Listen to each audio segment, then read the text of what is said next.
And to that piece of lieutenant that's always on his podcast, bash us, yeah.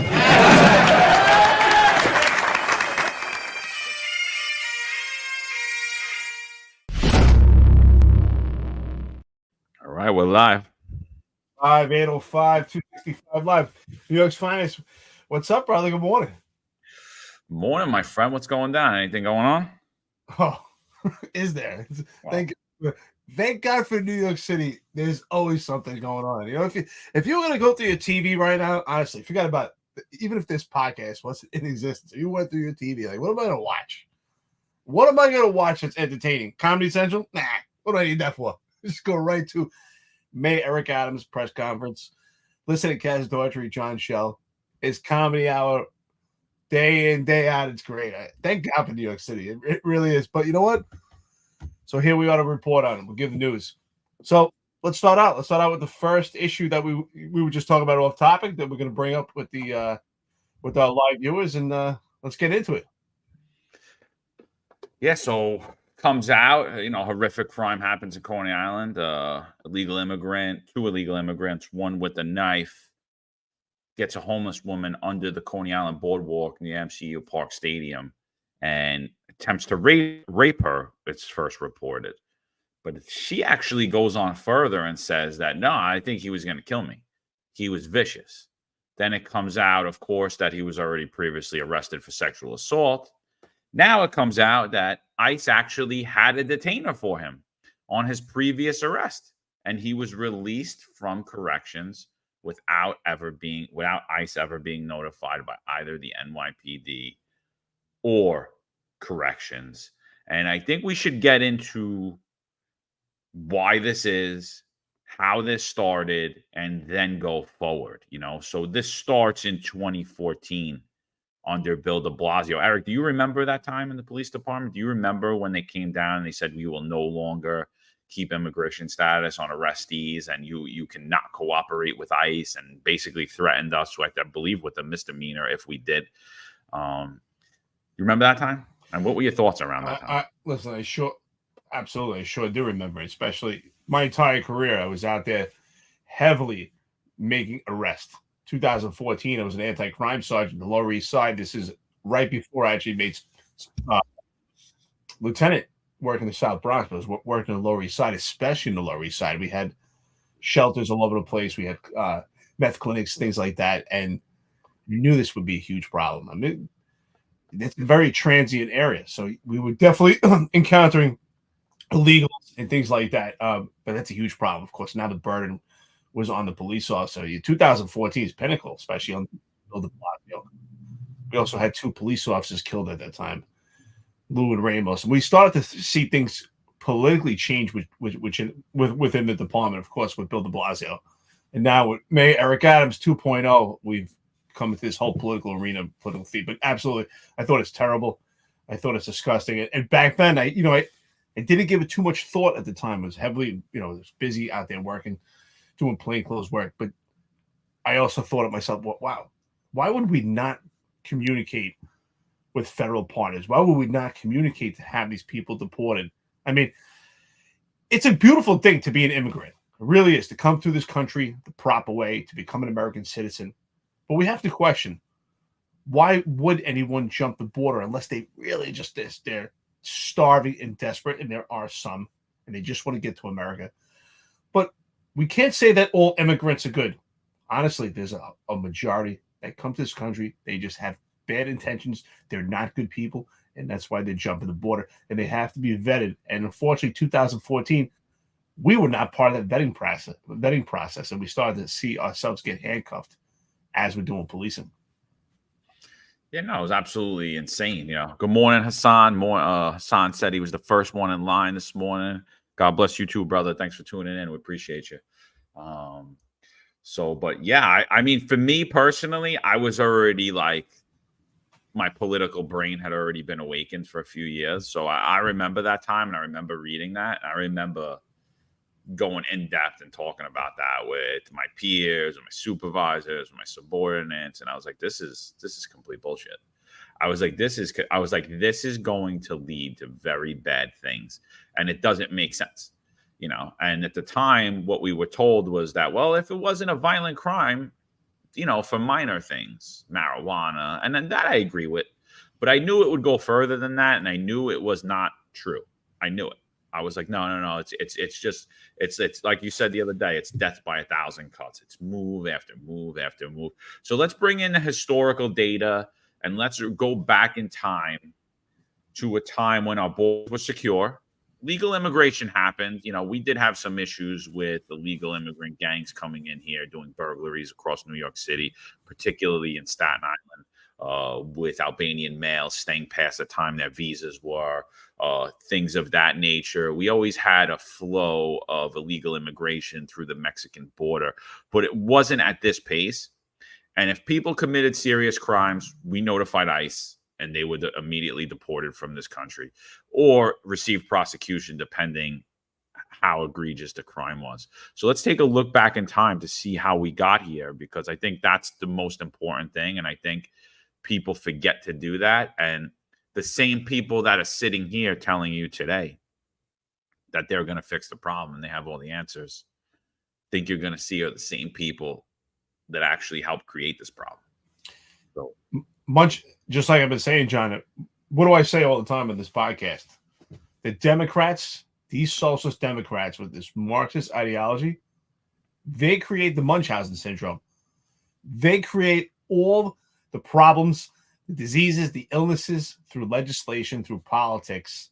And then as these things ferment and they're out of control, they want to treat the symptoms.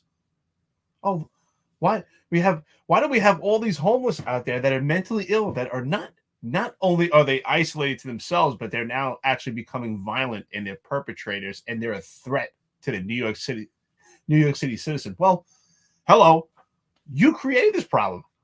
The Democrats, through their legislation, through their coddling, created this problem, and now they want to treat the symptoms. And that's just one of the many contributing factors that destroy the city. But of course, manufactured, politically created by the Democrats. Hey, Hassan, brother, good morning. Thanks for being, supportive. We see you constantly on the podcast. We appreciate it. Any thoughts? Weigh in, brother. So November 14, 2014, Mayor at the time, Bill de Blasio, signs into laws bills to dramatically reduce New York City cooperation with U.S. immigration, customs, and enforcement deportation. Right? And Mayor Bill de Blasio signed into law introductions 486A and 487A, dramatically limiting New York's cooperation with overbroad federal immigration enforcement practice, except in instances where there are public safety concerns. These two bills also end presence of immigration and customs enforcement, ICE, at Rikers and all city facilities. These laws balance public safety with the city's commitment to be a welcoming and safe place for immigrant families, and are consistent with the pledge Mayor de Blasio made in his One New York Rising Together platform to end cooperation with federal detainer requests for all residents, except those who have been convicted of violent or serious felonies. Mass deportation has not only pulled apart thousands of New York City families, it has also undermined public safety in our communities and imposed disproportionate penalties on immigrant parents and spouses who these families depend on for emotional and financial support, said Mayor Bill de Blasio. Our city is not served when New Yorkers with strong ties in the community are afraid to engage with law enforcement because of fear of deportation. Today, we send another message to Washington that at a time to act has come to provide relief to so many individuals who contribute to our nation's growth. I'd like to thank Speaker Melissa Mark Viverito and the City Council for passing this legislation, which further establishes New York as a leader in immigration reform. Eric, what do you think about those opening statements? It's scary. We remember the name Viverito very well, and that was like the height of when we started to see progressive politics really interject in policing. And at the point, listen, I never thought that policing, especially in the NYPD, would ever be so politicized, right? It was constantly preached how policing is supposed to be apolitical, right? You're not supposed to take any sides, but just hearing this And especially the ideology that I believe in my life, period, is that communication breaks barriers. And we're not communicating with federal partners, that people that could be in extreme harm to the community. Hey, Marlon, good morning, brother. John O, good morning. And, I just want to reflect on what Marlon says all the time. Marlon talks about globalism. He talks about how Mayor Eric Adams is a globalist. But so is Mayor Bill de Blasio. I believe he was actually the pioneer of globalism when it comes to New York City. And it's exactly that. We see it. And what is a globalist? It's someone that's not just on the national level, it's the international level. We're seeing throughout the entire world this whole New World Order movement. We see what's going on in England. And this really, I think, is really where we start to see things start to peak. I always say that I think the political climatical change where we really felt it in law enforcement, particularly with my career, is 2018. But here you can start to see that things are starting to creep up and really starting to make a change. And I do believe that Bill de Blasio, Mayor Eric Adams, I believe what Marlon says, they're part of this whole globalist idea. At the time, I wasn't paying attention to politics on an international, national level. I was really focused in on New York City because I delved into my work. But looking back at it, I clearly think this is part of globalism where we're changing the country and the entire world. All right, so Marlon, I salute you, brother. I think you're absolutely right. For me, like I remember reading this when it came out. I remember watching the press conference, and for me, and even now, almost 10 years later, looking at this, and I said then, like the truth no longer matters. There's a huge play on words here. Residents. He calls people who immigrated here legally residents. He talks about how this has undermined public safety, how deporting violent illegal criminals who came here to commit crime. And let me back up too, because there are plenty of people who are career criminals. They may not be violent, but they don't necessarily contribute to our society, and they are criminals. They came here with a criminal mindset, and they do have the potential to become violent criminals very easily. And if they're ignoring the majority of our laws and coming here to commit crime, they too should be deported. And that's the thing where this opened up the gateway. This was the day, this was the talk. This opened up the gateway to what we see today. Like I said, everything is always a buildup. I keep saying that. Everything's always a buildup. When you see the chatter start talking, when you see across the country, because this didn't just happen here. This was the talk 10 years ago in LA. This was the talk 10 years ago in Chicago. This was the talk 10 years ago in Seattle. This was the talk 10 years ago in New York, in Boston.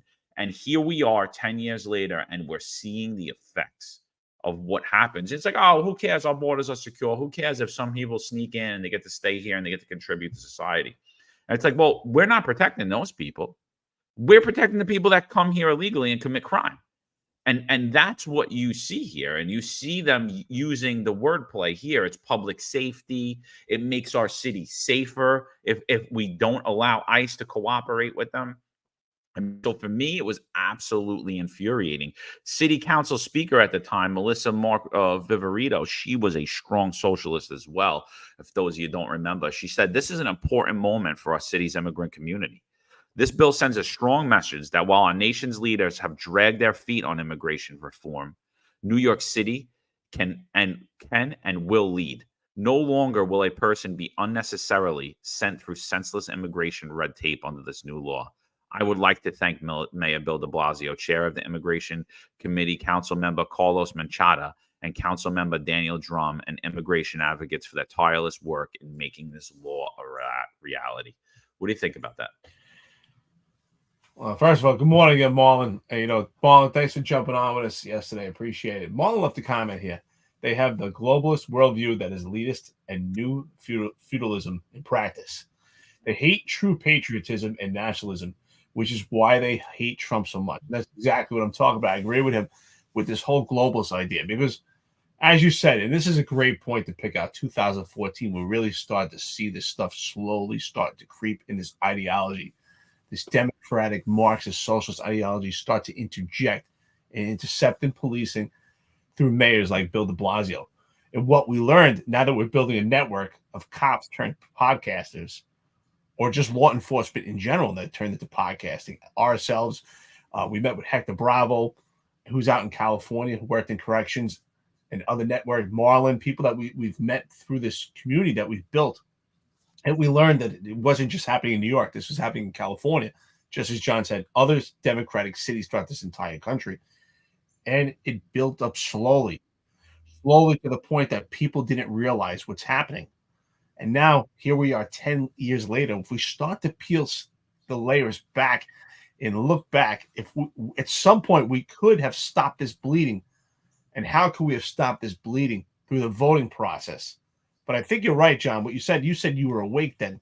And that's the key. People have to be awake and aware and have to have civic engagement and be involved in this, because, I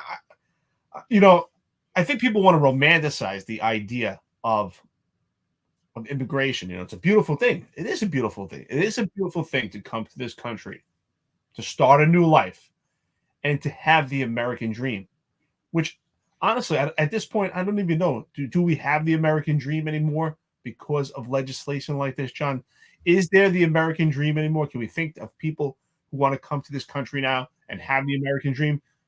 I don't even. Absolutely. There's still the American dream. We've just been overtaken by progressives because we've been lulled to sleep in the political process. The American dream's still there. It's shattering. I'm not going to lie. It is shattering. What did I post today? I posted a quote today. I said, and I firmly believe this. What was it? I said, if you stay silent and fail to rock the boat in this war between good and evil, your life may be easier, but your children's won't. Right?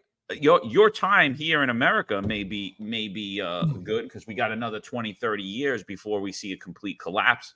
But will your children? So I think the American dream is still there, but we need really people awake. We need absolutely. We need everybody awake into the political process and to be involved in the debate, both nationally and locally, or else we're gonna lose it. I think the American dream is, John O just said it. He's right. The American dream is harder to achieve right now. The American dream is dwindling away. Not just for the immigrant, but actually the homegrown born American, because of the politics that we have. With Biden as the president and Kamala Harris as the vice president, these past 4 years have been unbearable for most Americans to actually achieve the American dream, even if you have a good job, because of inflation. I'm confident. And again, people, if you say anything good about Trump, it's like, oh, you worship Trump. No, we think he's the man for the job to lead us at this time. Is it possible he might not be the president at a different time? That maybe his ideology wouldn't work? I'm not sure. But I can tell you at this time, at this juncture, 2024, if Trump does not get in office, we could lose this country and lose the American dream. We need someone like him to bring us back. It's very simple. Just look at the 4 years we've been in comparison to 4 years before. But going back to Democrats, we talk about this, and I really feel that Democrats love to play word scrabble. They play with words, buzzwords, de-escalation, undermining, the community. And it's interesting how, when it comes to Democrats, stop, question, possibly frisk could hurt communities, when we know the reality is it helps public safety. We hear just what they're saying, that deporting illegals that commit certain crimes is undermining the immigration process. Is it really? Isn't that keeping people safe? But Democrats do a great job of playing word scrabble. They want us to play word scrabble. They want you to refer to people by their pronouns. And even, John, you put out a post the other day about 14-year-olds that have to do a police application. They have to answer certain questions. And I looked them up because I didn't even know what some of these things are. And asking 14-year-olds, talking about word scrabble, is if they're pansexual or gay or queer. I'm like, honestly, who cares? Who cares? Are you of sound mind? Do you want to participate? But I didn't even know what these things were. I had to look it up. I thought I knew what pansexual was. I had to look it up. And then it said gay and also queer. I didn't even know that there was a difference. I thought if you're gay, you are queer. I thought they're interchangeable. I'm not trying to insult them. I really didn't even know what the difference is. But why does it matter? It matters because the Democrats love to play word scrabble. And that's what they do. Oh, if you deport someone, you're undermining the immigration process. And they play on words because it's all part of, I agree with Marlon, this globalist ideology. So, I mean, going back 2014, the political tone in New York City was already a laughing stock. It was already a complete clown show. But it wasn't until this moment in time that I realized how politicized the NYPD was. It wasn't until this point that I realized that the mayor actually runs the New York City Police Department, that the politically appointed management on the top of the food chain in the New York City Police Department actually is just sitting there and keeping the water nice and fresh and cold. So it's nice in New York City when you have a Republican mayor, when you have a Rudy Giuliani who supports the rank and file of the New York City Police Department, who supports businesses, who supports lower crime, who supports common sense. It's nice even when you get a lib like Bloomberg that comes in and he supports all of those same things, and he knows just what a great product New York is and how valuable it is to the world. So he wants to keep crime down because he wants businesses to come in. He wants tourists to come in. He wants the free flow of money in New York City, and he wants you to go out, earn money on New York City streets and be around to spend it. But then when you get a communist, socialist, globalist like Bill de Blasio or Eric Adams, tone changes in the New York City Police Department. The tone changes. So I'm going to read you a quote by some people. I mean, listen, he is the father of broken windows, not because he created it, but because he implemented it. And, we always talk about that. It's not how you start, it's how you finish. And this man named Bill Bratton, he finished as a coward. He finished out on selling out his entire profession. He finished on selling out the people of the city of New York. And he's another one. He ran away, put his head down, never told any of us why he left. But before he did, he implemented a lot of policy in New York City, in the NYPD, that emasculated the NYPD. He continued to cheer on the Democrats for years after that, and he still does. He even wrote an op-ed recently, I forget in what paper, I think it was the Daily News, where he said how if you put a casino in the middle of Times Square, it would actually make New York City safer. It would make Times Square safer. I don't know who paid him to do that. I don't know if he was paid to do that, but it obviously made his op-ed made zero sense. So here's former then Police Commissioner William Bratton. We are continuing to work with our colleagues in the administration and the city council toward the shared goal of ensuring that undocumented immigrants, I think he means illegal immigrants, people who crossed our borders illegally, who have not been convicted of a serious or violent crime, are not needlessly exposed to additional civil immigration penalties because they were arrested. The signing of this legislation is a step in the right direction. Eric, what do you think about that? Was it a step in the right direction? Absolutely not. Absolutely not. It's funny that you say that. We talk about it all the time. It's like the two tales of Bratton's career. I mean, completely interchangeable. How he changed his ideology, completely different from when he was the commissioner under Rudy Giuliani in comparison to when he became the commissioner under Bill de Blasio. And at the time, I remember we said, wow, everybody thought he's going to be the savior. Like, wow, we got Commissioner Bratton under Bill de Blasio. Even as much of a libtard Bill de Blasio was, everyone thought, but we got Commissioner Bratton in place. So the reason why I say that's important to mention is because what John just said is actually key to understand the politics of New York City and actually the path of the New York City Police Department, to understand the leadership of it. And the reality comes down to that the police department, which I never realized back then, which obviously I started to see it over the years, but when we talk about it constantly, is that you have to see it now, is that the NYPD is a politically appointed organization. And it is politically driven, and it's led by the New York City mayor. And I never realized it back then. I understood the politics and I understood how it could sway policies and it could sway law.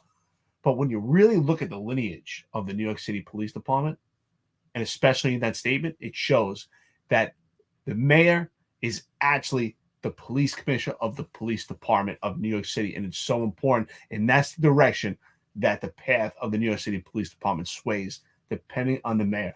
You know, not to get completely off topic here, but we do have a comment from someone who is a globalist socialist troll who says, someone here, Buzzer McCain, ironic that ex-cop support felon for president. That's interesting.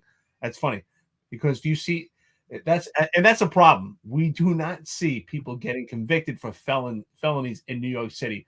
Only Donald Trump. So if you don't see a problem with the political process, and clearly we understand where you're voting, you'll be voting for Kamala Harris. So I question your thinking ability, your think tank, and I'd love to test your logic one day. But let's continue further. Absolutely. I also support a convicted felon for New York City Controller. Sam Antoff for New York City Controller, baby. I'm voting for the felon there too, bro. That's it. Kenya from Cali, good morning. We appreciate you. That's good. I'm going to. That's it. I'm voting for the felon, baby. That's Sam it. Antoff, listen, outstanding. Just like the movie Catch Me If You Can. That's a guy that you want on your side. He understands numbers. He does a great job of utilizing New York City Police Department's crime statistics to actually reflect that their administration has been gaslighting the public. Yeah, good morning. We get some good comments here. Gigi Jupiter. Good morning, Chris Arnold. He's been a big fan. I appreciate it. Lily, how you doing? So outstanding.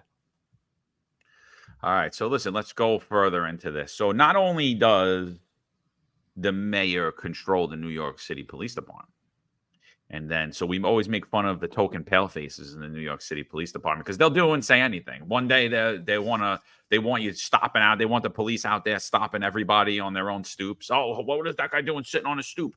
How come we haven't stopped him and searched him?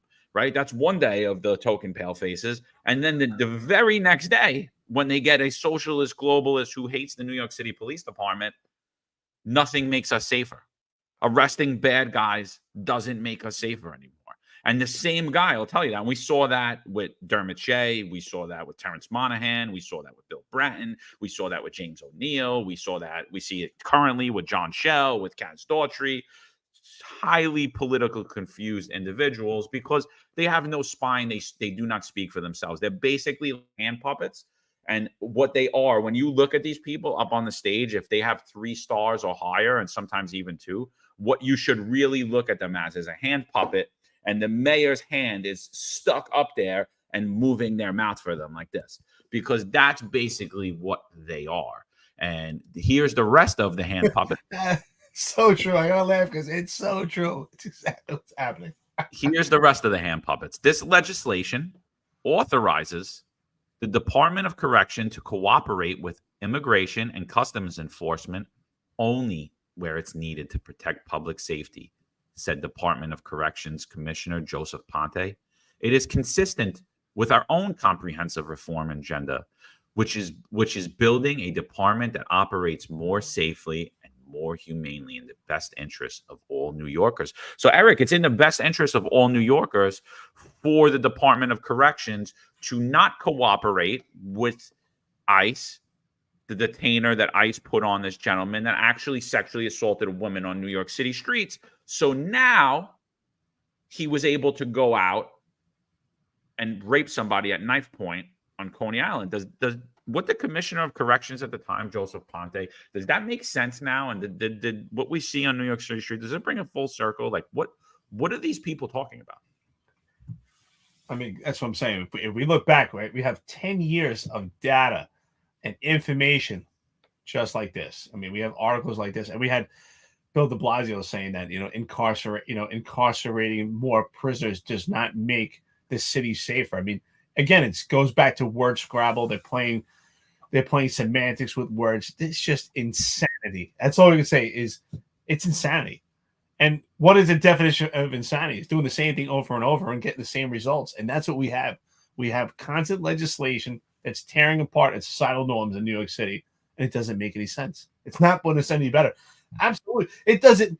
I don't think you need to be a cop. You don't need to be in corrections, or you need to be in any form of law enforcement to just say, wait, that doesn't make any sense. Communication Communication is key in life, in relationships, friendships, business, breaking barriers.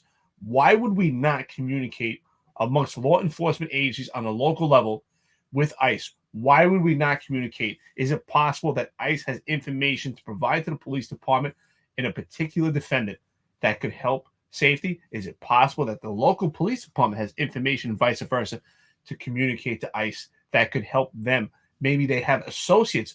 Maybe ICE, just like the New York City Council was to combat, maybe ICE has their own gang database that can coincide and correlate to what's going on in New York City, and they can coordinate and put information together.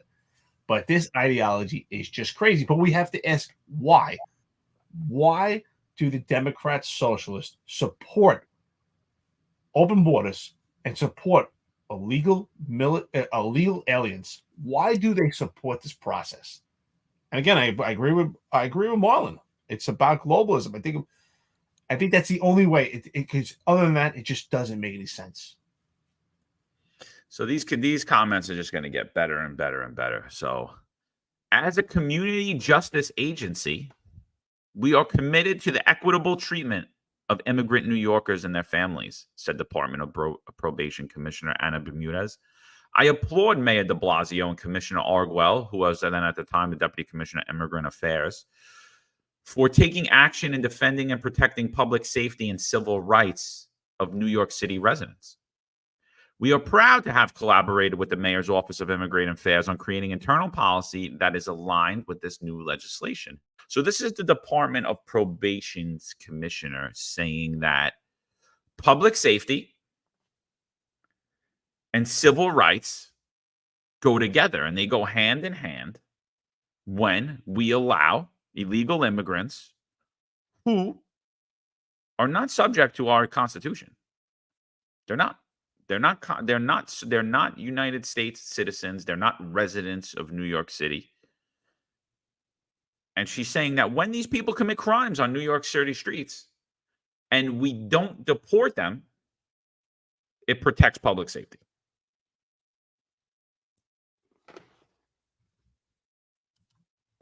You gotta laugh again.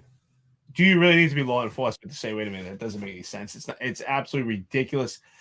But what is crazy about this is what we say right now. And we get some flack. People say, oh, you're calling out this administration, and there was weaknesses in other administration and failed leadership. And you're right. There was failed leadership. But there also wasn't New York's Finest Unfiltered podcast. We didn't have this opportunity to speak out in the manner. We didn't have these platforms. But thank God we have the tools of social media. And this administration has taken it to a different level. Were there weaknesses in the administration? You're reading it here right now. You're reading the pandering that's going on to this woke progressive movement. We're starting to see exactly what we say on this podcast, that the leadership in these administrations, especially now more than ever, it's hit the tip of the spear. More than ever do we see in leadership, but we see it here, that pandering to this woke movement because it's self-serving. Everyone in these positions has to benefit for their own career, so they follow suit, and they follow suit of Bill de Blasio. And that's why it's so important that we have a podcast like this. This news is number one police media in New York City. It's so important that we have this platform to speak out so this doesn't get even further. Look, we're 10 years out from this article right here, and look how far we've come. And if we don't try to put our foot on it, finger on it, and start voting better, what will be the next 10 years? So just think about that and how important it is right now. And if the people in this article could look back what they did, and how they, again, John, you said it, I said it yesterday, death by 1,000 cuts, they're starting the cutting right here. And it's building up to the point where these cuts are so deep right now, we can't even repair these wounds immediately. It's going to take years.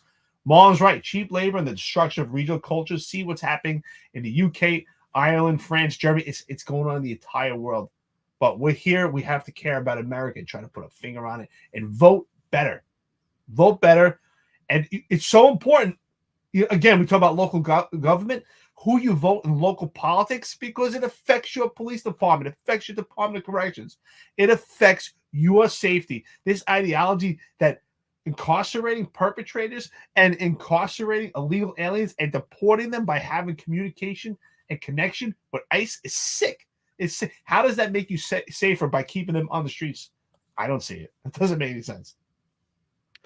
We must stop the deportation of individuals who pose no threat to public safety.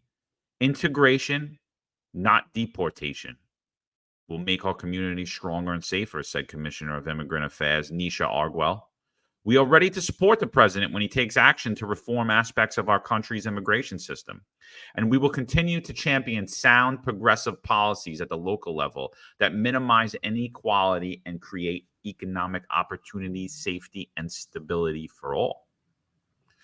Another winner over here, Miley, who actually ran for mayor against Eric Adams, and she was the head of the Civilian Complaint Review Board for a time.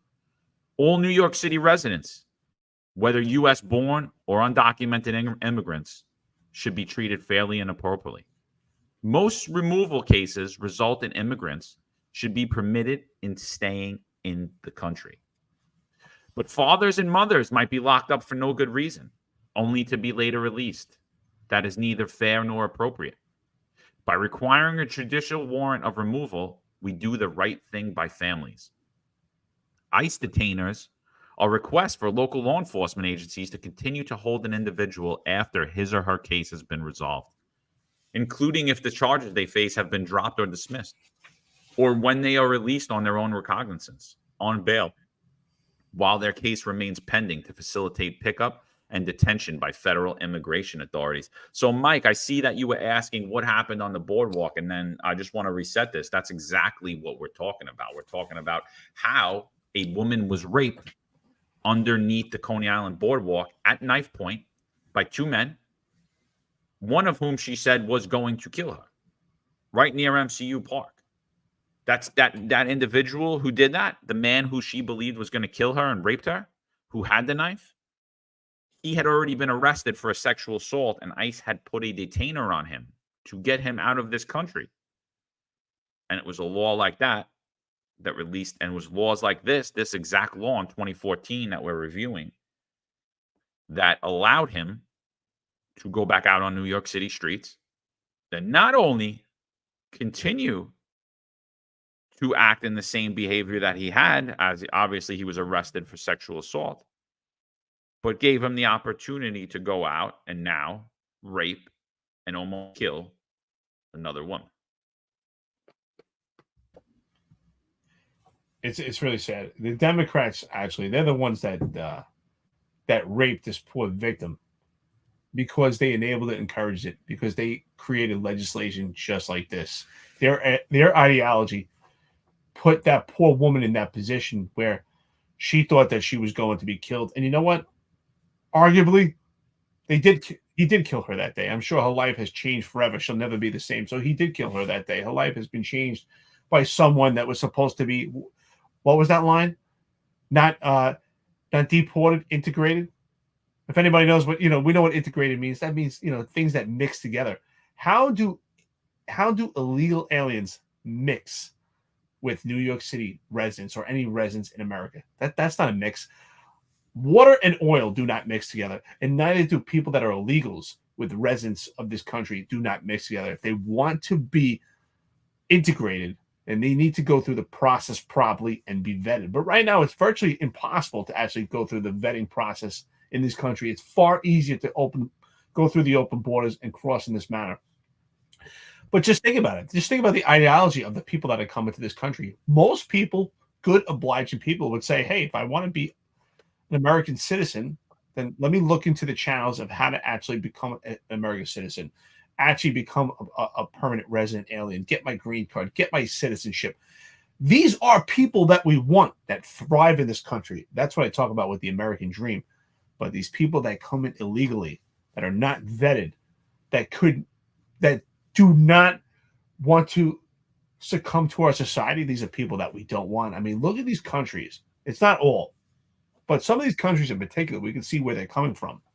Venezuela, one in particular. The crime rate in Venezuela is actually dropping, but the crime rate is going up here. Does anybody not see the correlation? They're leaving Venezuela. They're coming here, and it's completely affecting us. This word scrabble that the Democrats play is a complete lie. It's gaslighting the entire country, and it's put this country at such risk. We are at a high alert right now. We are at a high alert for any potential domestic issues. You know, we have people in this country that are military trained. We have felons in this country, and yet we have some troll on here that was identified that 2 retired lieutenants support Trump, who is a felon. What about these illegal aliens that are in this country that are felons?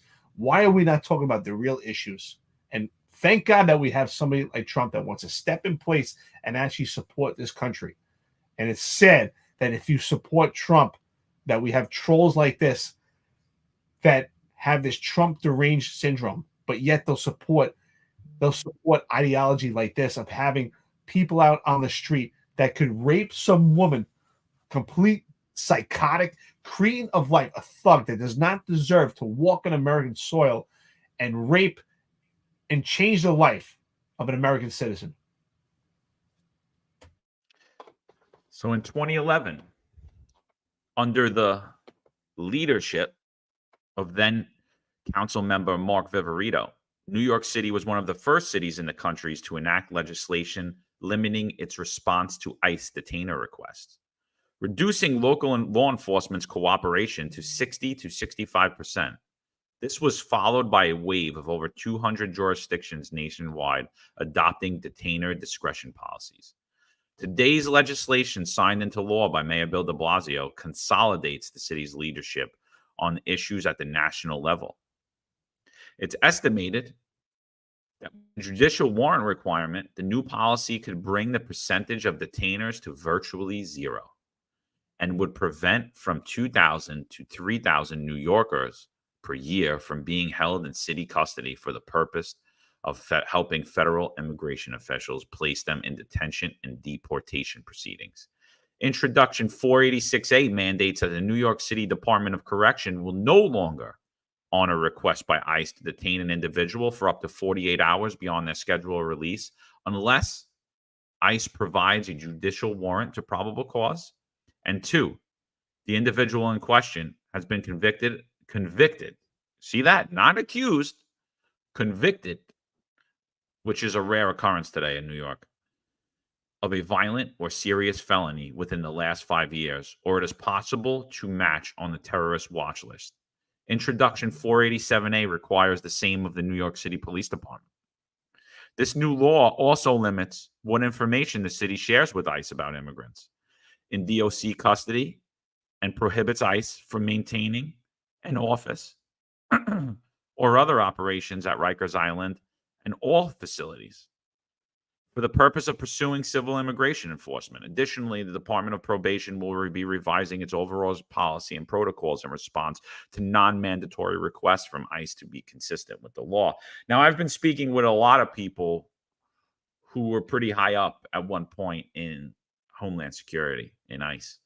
And basically, none of this is even happening. So even the limited few times that they're saying that they would have continued to cooperate with ICE, the city's just no longer cooperating with ICE at all. And now we have a free flow of illegal immigrants coming across our borders. So you see how a policy 10 years later and how this talk, how truly dangerous this talk really was and is, and what's happening now. You're reading it here. You're hearing it here. You're hearing what the talk was. And now you're hearing a little bit of different tone from all these people. You're hearing a completely different tone. But this ideology stayed up all the way up until Eric Adams' first year in office. He campaigned on that we would maintain New York City sanctuary city status. So did Kathy Hochul. They both have the ability to change this overnight, but now they continue to hide behind these laws. John, that's a great point. That's what I want to mention. Actually, that's where I wanted to segue into this, is that we sometimes analyze Mayor Eric Adams and we say, what is he for or what is he against? But when you read an article like this and you see all the Democrats, their socialist ideas here, and you see how it's transitioned to Mayor Eric Adams' tenure as mayor, that completely, this is what he's for. Everything that you've read in this article is exactly what Mayor Eric Adams stands for. And of course, you're right with Governor Hochul. But we talk about Mayor Eric Adams quite often on this podcast because it affects ultimately the New York City Police Department, and it mirrors and reflects upon other police departments throughout this country.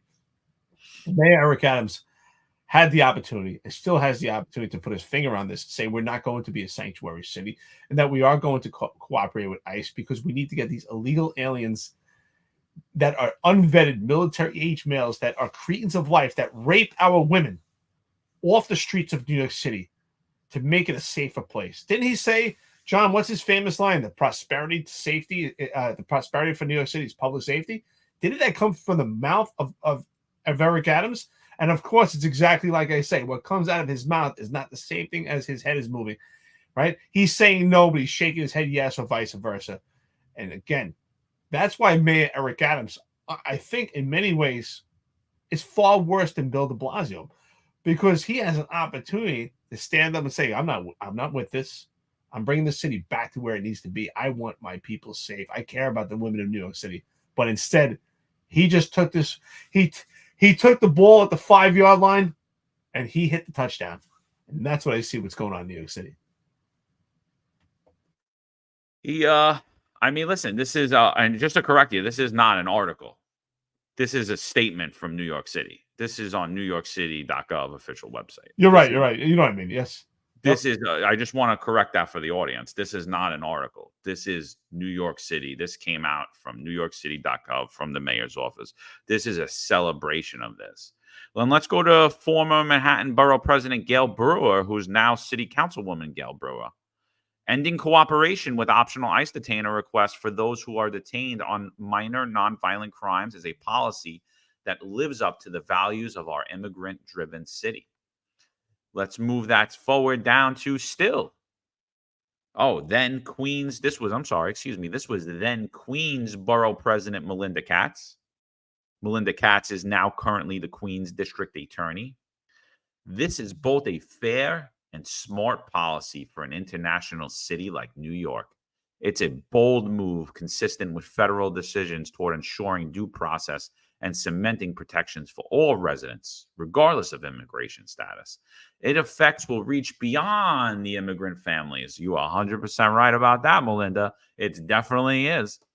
Of our city, especially in Queens, where now you are covered in prostitution from illegal immigrants and their pimps, as well as the free flow of drugs from illegal immigrants. You have too often been subject to overbroadly unfair detainer requests. Just as important is how effectively this will facilitate greater trust between our residents and local law enforcement, which is key to enhancing public safety for all New Yorkers. And I'm going to say right now, it didn't enhance trust. It reduced respect and it emasculated the New York City Police Department. And let's go to my good friend Ron Kim, State Assembly member Ron Kim. I thank the mayor for signing these two critical pieces of legislation that will have an immeasurable impact on our city.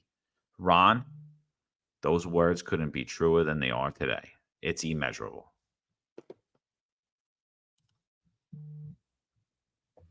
I was thinking the same thing. You're right. It has had an immeasurable impact. Here we are 10 years later, playing word scrabble. And the impact it has is exactly what I've been saying. The Democrats are administering the Munchausen syndrome. 10 years, here we are, 2014. 10 years ago, they created the problems. They administered the illnesses. They administered the disease. And now 10 years later, they want to treat the symptoms and say, oh, wow, look what we have here. We have recidivists. We have males that are being arrested over and over for the same thing. What can the New York City Police Department do about it? We have homeless out in the street that are mostly ill, that are disturbed, they're violent perpetrators. What can we do about it? What do we do about these poor women getting SA, that are under attack in streets? What do we do about it? Well, let's peel this back. And let's look at the legislation that you supported.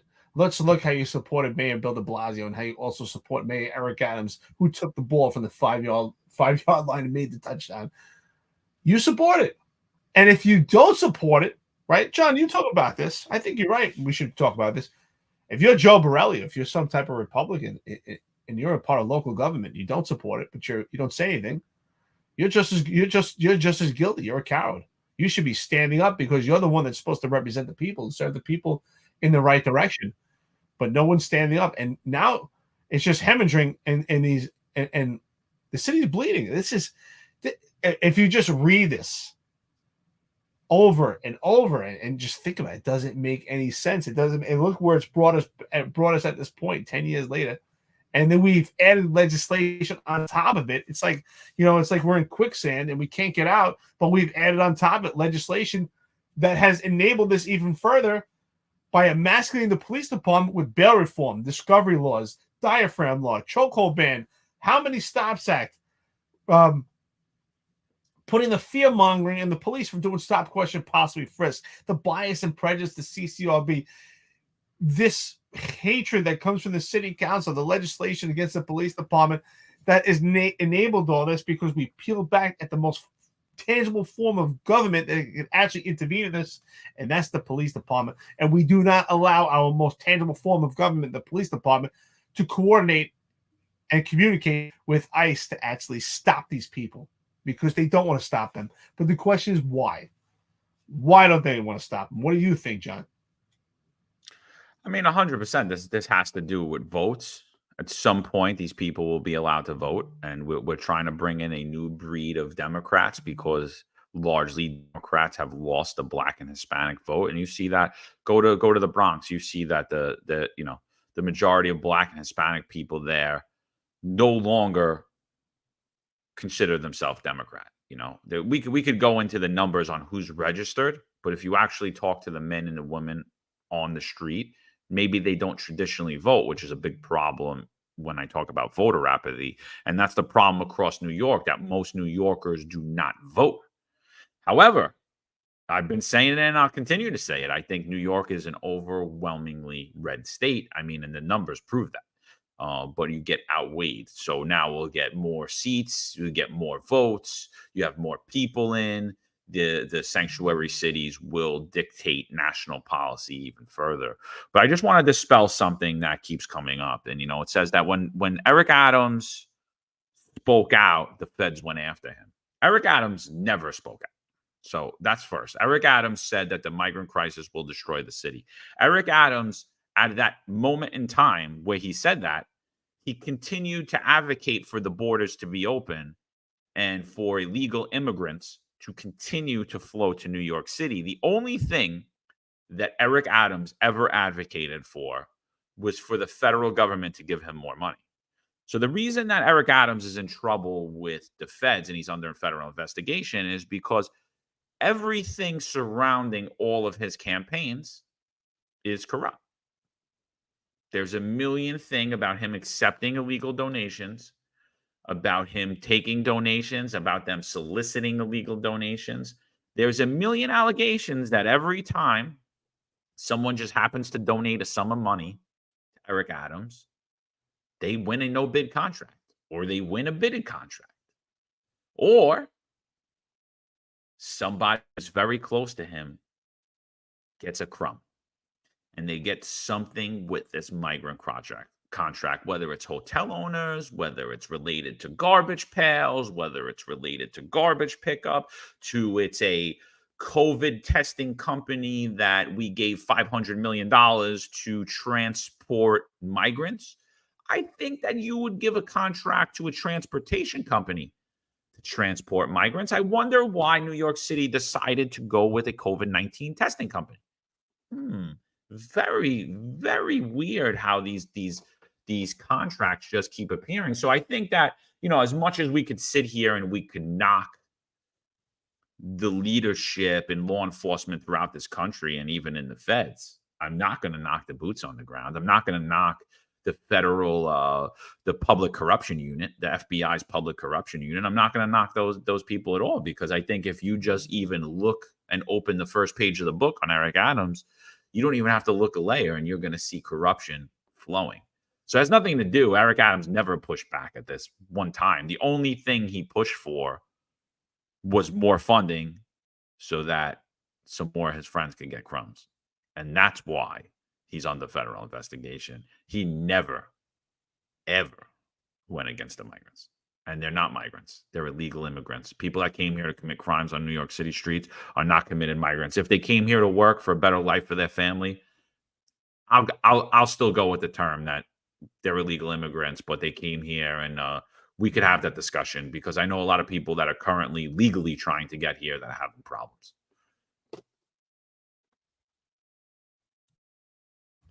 Dude, I'm so glad that you said that. I'm so glad that you said it, because that's the truth, and that you called it out. It's exactly what's going on. He is the king of crumbs. He calls him the king of everything. You know, he's the Pope of New York, but he's the king of crumbs. It's exactly what's going on with this administration. We see the high level of corruption. We just haven't actually had it detailed out and actually expose itself completely, where we actually have the confirmed proof in front of our faces. But we can see it. We can see it. You know, if it walks like a duck, it probably is. So, you know, that clearly that's going on here. But it's important to know who you vote for. It's important to know who you vote for, especially in New York City or any city. But clearly, I think we've shown that who you vote for does have a major impact on public safety. So policing is such an important contributing factor to the prosperity of a nation, of a city. But it's also important who we vote, because they have the power over that, of how the police move in what direction. And make no mistake about it, what you said, John, that's absolutely right.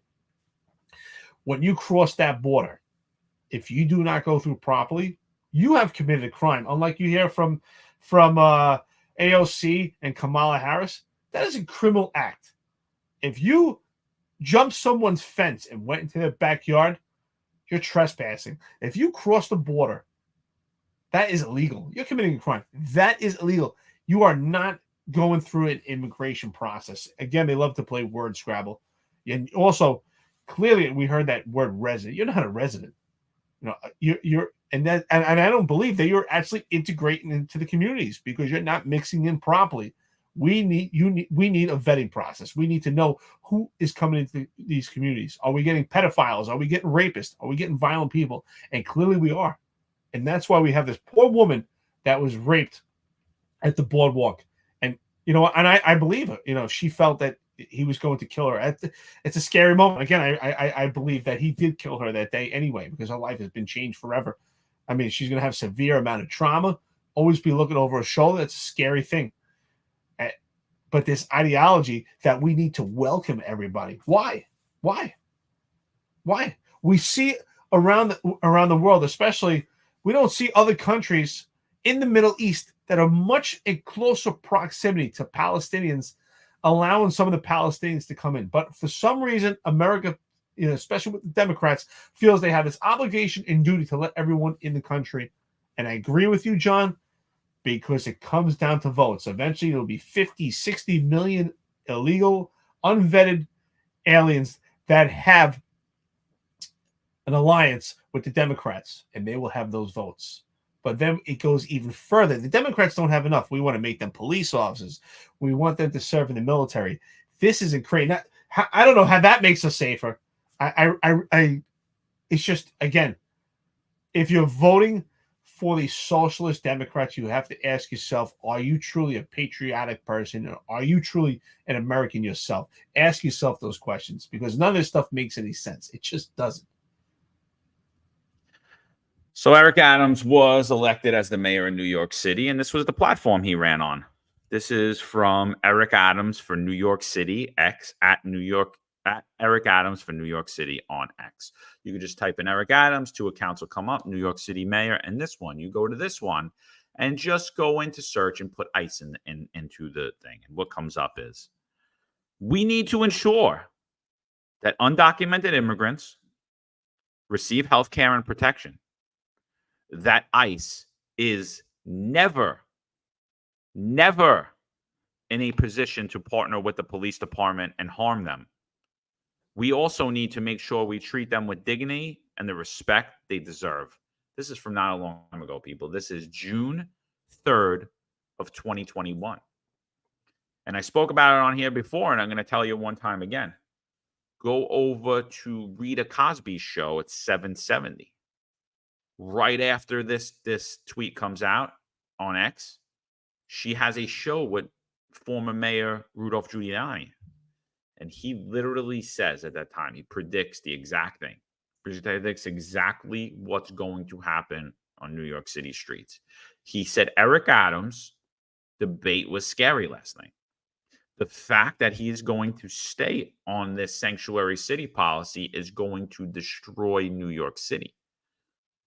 It's going to flood New York City with illegal immigrants, and it's going to drain the public coffers and all of our resources, all of our taxpayer resources. And here we are. He also said crime is a big problem in New York City with these progressive laws that Bill de Blasio and the New York City Council worked for 10 years to erase the hard work of him and the New York City Police Department. And he said this is going to greatly add to New York City's crime problem. So do I think that Rudy Giuliani is a genius or a mystic or anything like that? No, I absolutely don't, because anybody with a brain and anybody that was paying attention at that time, everybody said the same exact thing. But it's another thing you should go back and listen to. I actually posted about it. It's on my X. Maybe I'll repost it. But when you listen to that, it's scary. It's 2021, people. You know, we just read the city statement from 14 years ago, and now we're here. Here we are. So let's get into it, Eric. Let's get into it. Here it goes. This is what happens. And what's the conversation in New York City today? ICE had Detainer for migrant accused of raping a woman under the Coney Island boardwalk, but he was never deported. I mean, that title just says it all right here. Just again, the blood, the bleeding of this city is on the hands of these Democrats. Absolutely. I've said it time and time. I make these tweets constantly just as a reminder. The sanctuary city is a dangerous city. Sanctuary city is a blanket of protection for the wrong people. The sanctuary city is a blanket of protection for bad people. And again, that's the sad part, is that this rape, this violent attack could have been avoided. It could have been avoided, and this woman would not be a victim. But why do we not have any empathy for victims? But somehow we have empathy, and we feel this sense to sensationalize and romanticize this idea of immigration, and we feel sorry for people that commit crimes because they're environmental issues, the byproduct of their life situations. Absolutely not. There are people that are poor, and there are people suffering in their lives that don't commit crime. The bottom line is this: we are receiving exiles from other countries, the unwanted, and they're allowing them to seep into this country. You have to ask yourself why. We know what's going on right now. We have our ideology of what we believe with the Democrats in this country, of why they want them in this country, because it's more votes for them, and they don't care about the American people.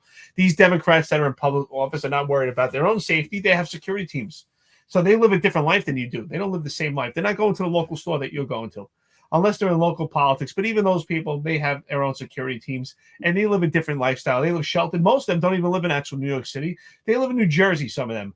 And I'm sure some of them live in Connecticut and other parts. They clearly, and if they do live in New York City, they're not living in the same manner that you do. They're not exposed to these elements you are. Because if they were, clearly they have eyes just like you and would see something different. Again, and you have to ask yourself why. These countries, they allow their unwanted to go into this country because it weakens America. You know, we have other countries like Iran and North Korea are laughing right now, and Russia, of what's going on in this country, how we're allowing this country to weaken itself. And yet we have trolls on that are alive with us this morning, and the only one that they can identify as a felon is Donald Trump. That's the only one that they can identify. But they don't have a problem with issues like this. This is absolutely disgusting what we see, and we have to call it out, and that's what we're doing here. Great article right here.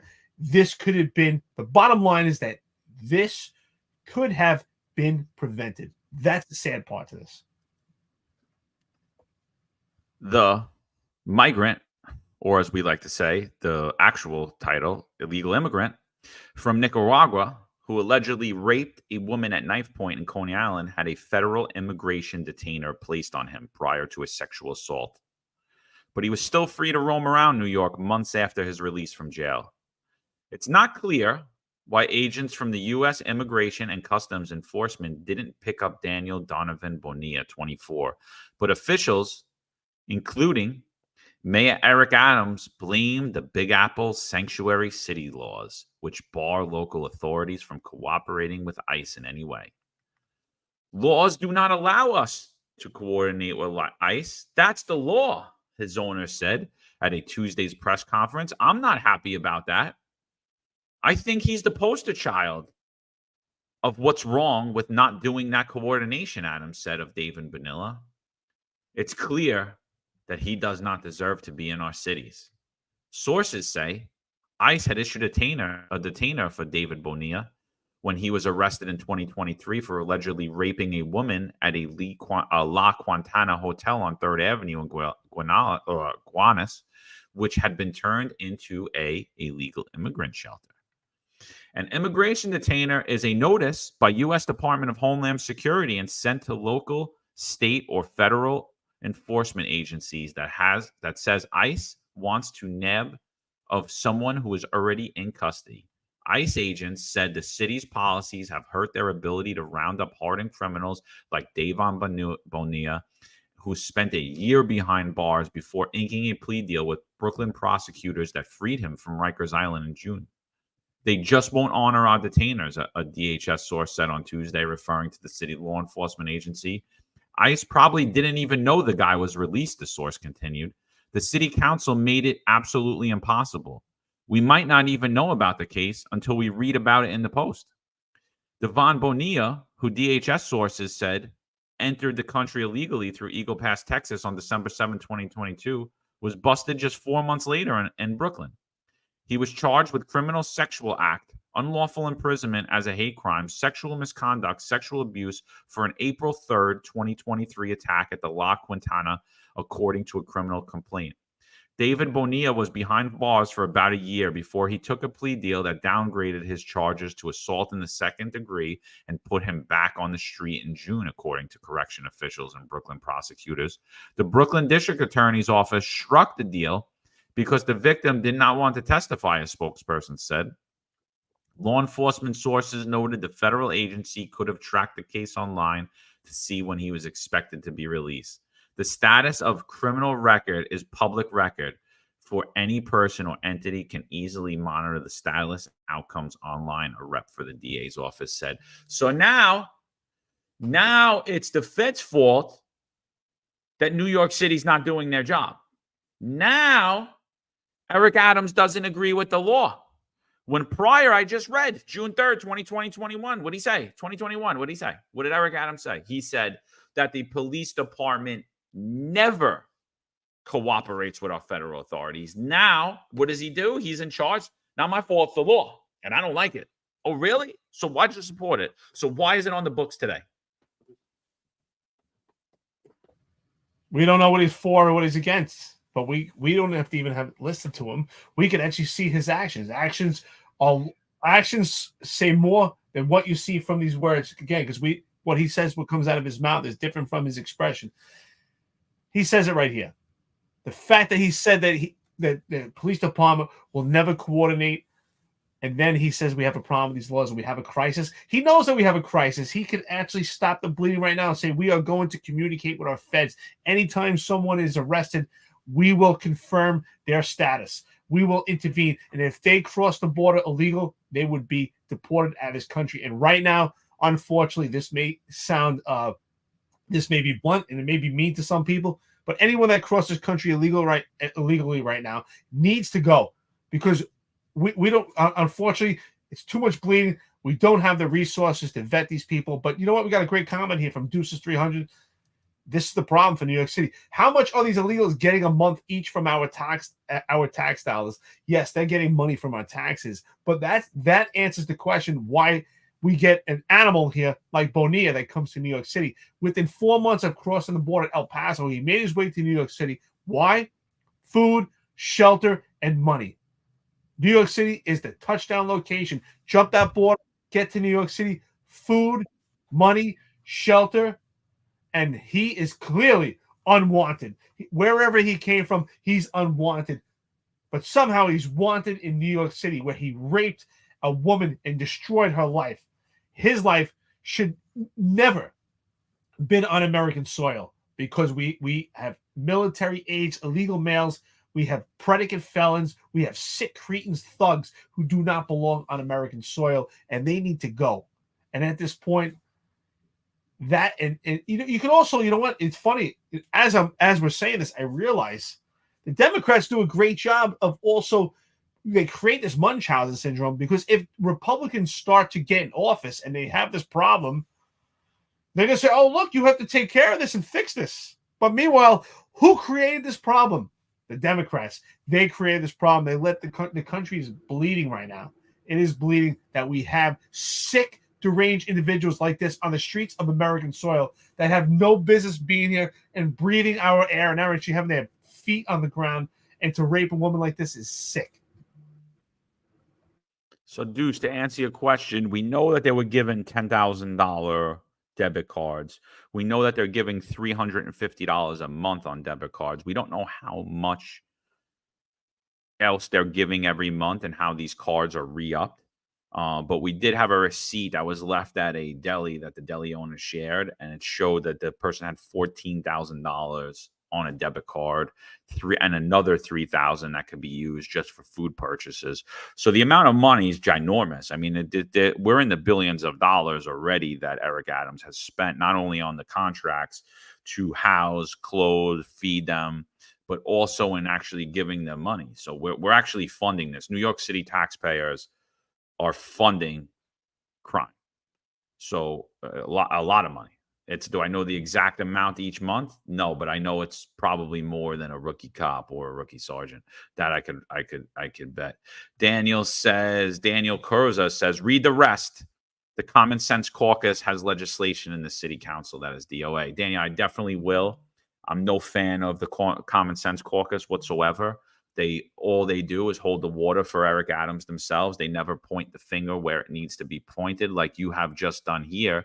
Because you said also, Mayor Eric Adams' charter revision has the ability to put Sanctuary City on the ballot, and they failed to do so.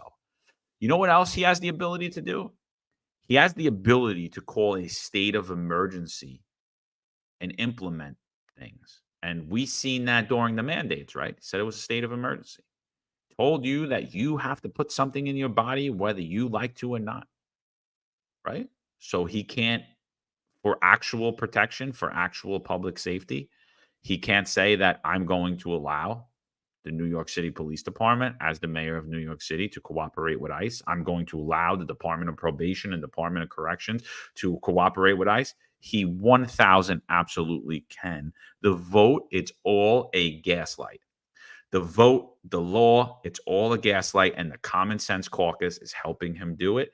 Now, do they align with what the things we talk about here? Yes, they do. But they're a friend to nobody.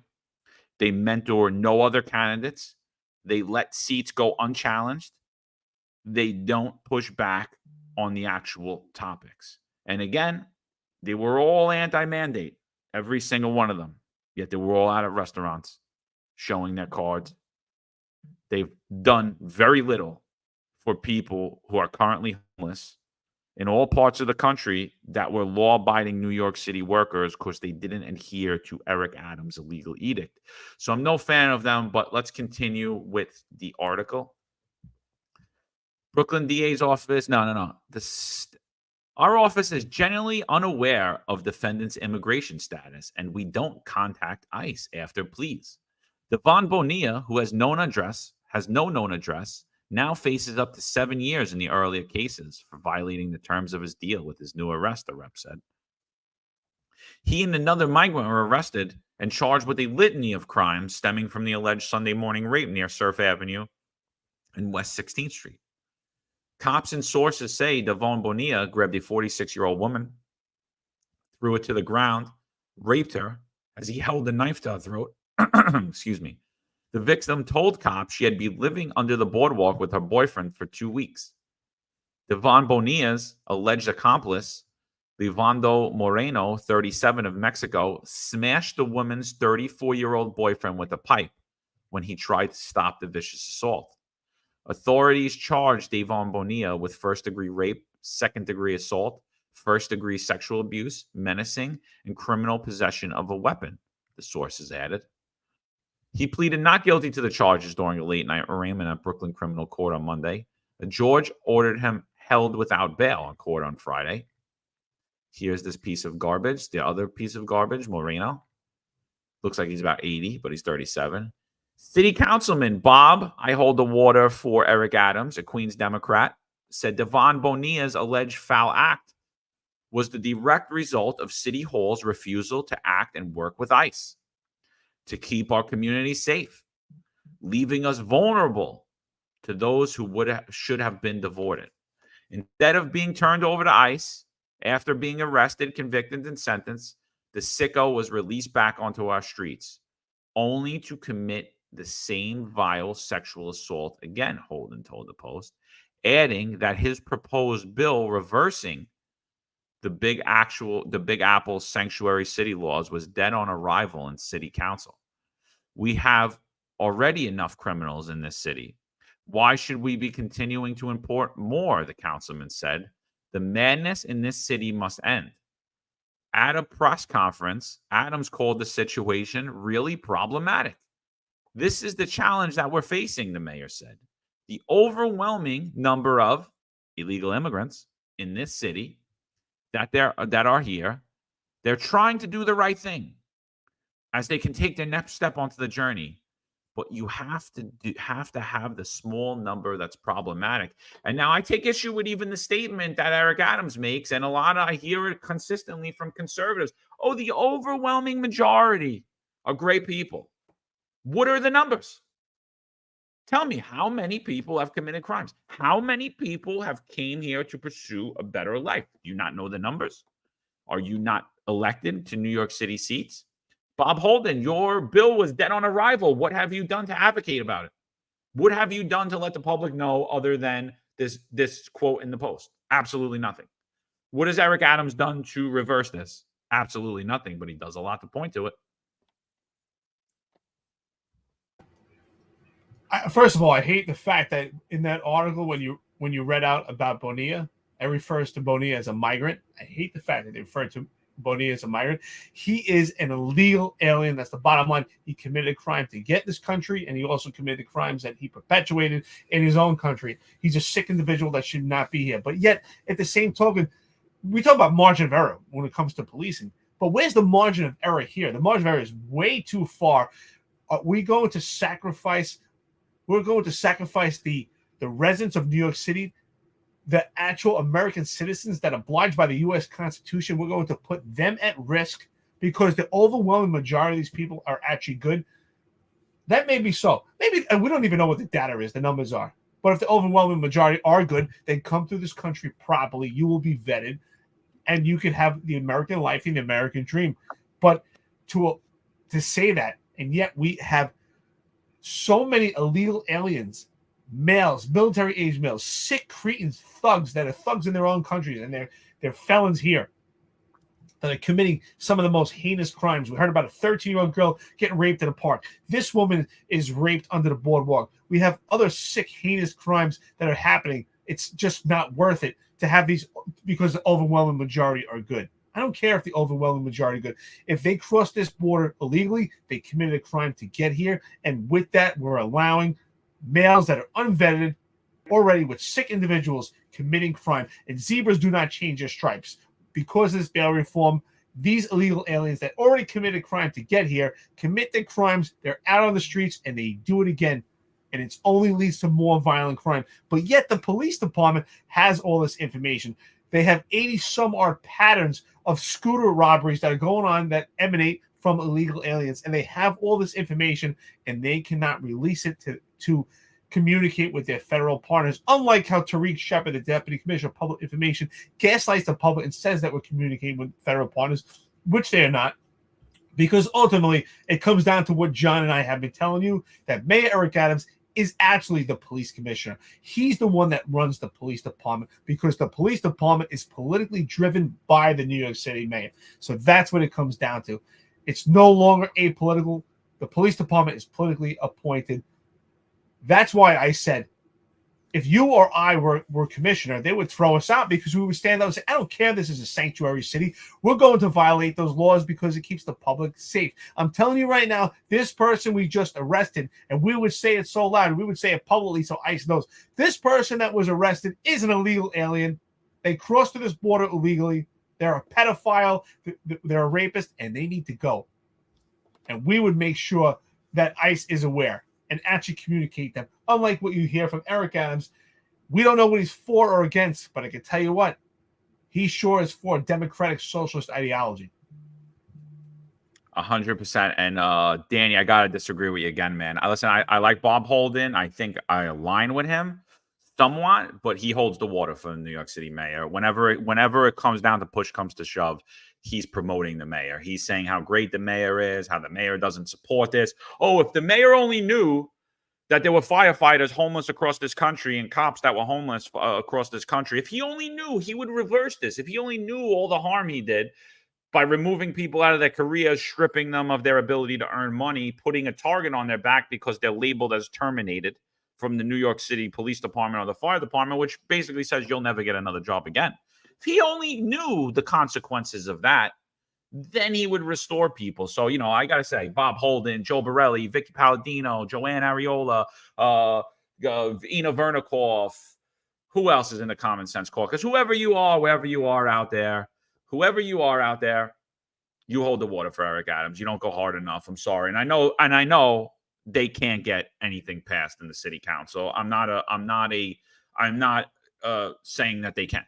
I'm not in any way, shape, or form saying that they could get a bill put through. Doesn't alleviate them of their ability to actually present a bill, to actually let the public of New York City know about the bill, to go out there and advocate on not only platforms like this, but on the post when they're sending out things of this nature, and go out on mainstream media and let everybody know about it, which they fail to do very often. They fail to push back until it becomes an issue in the news.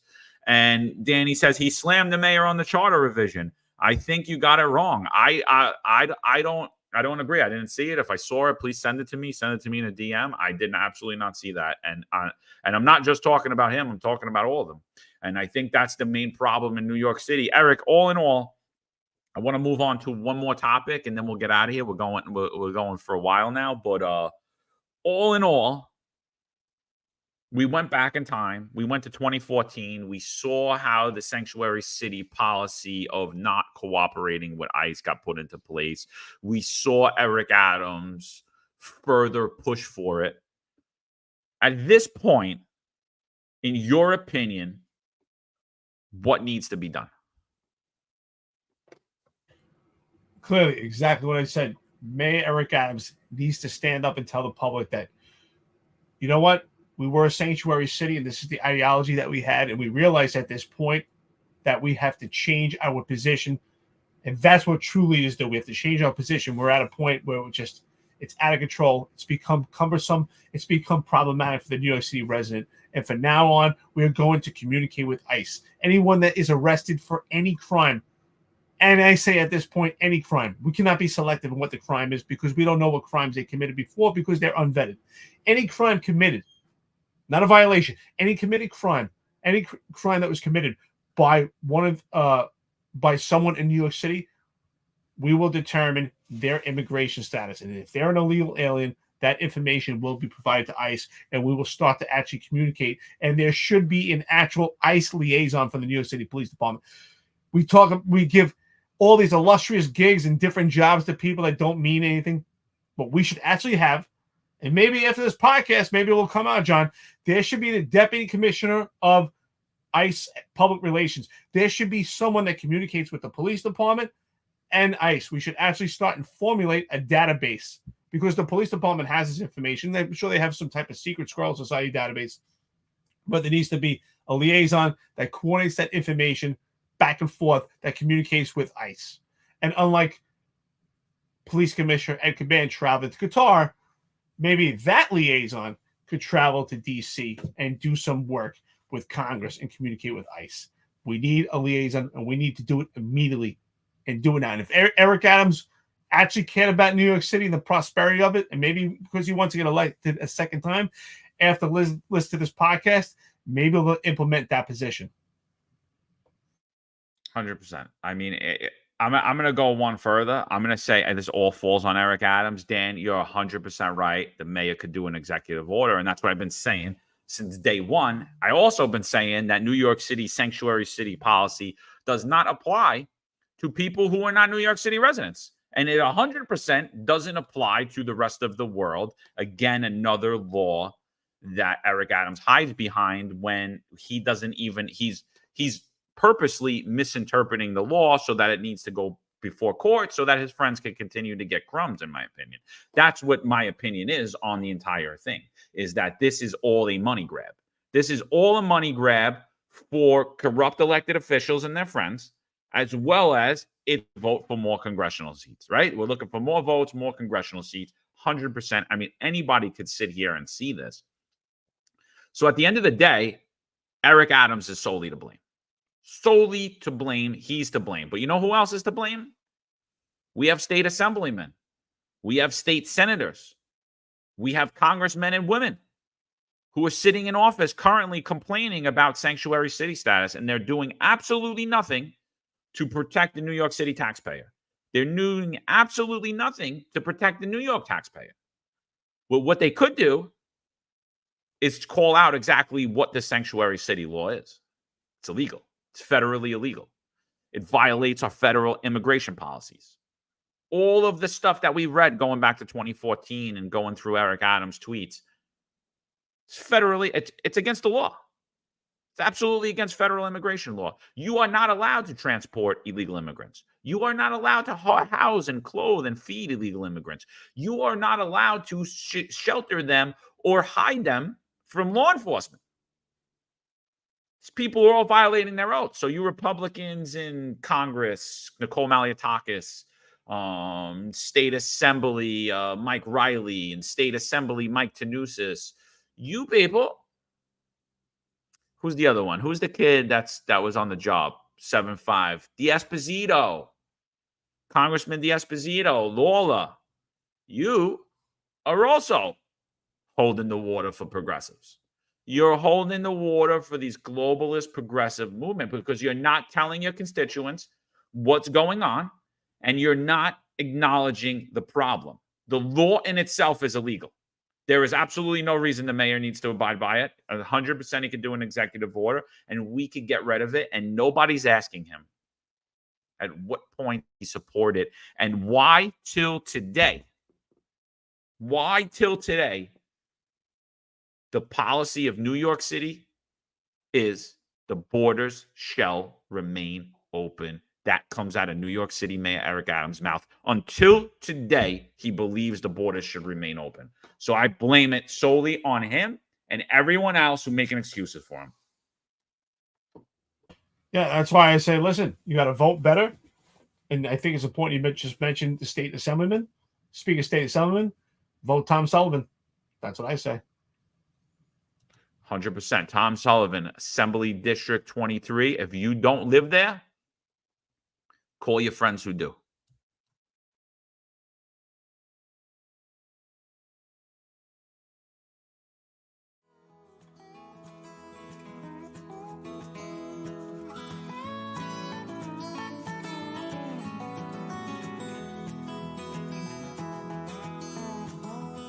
Tom Sullivan is the Republican, Conservative, and Common Sense Party candidate for New York State Assembly District 23.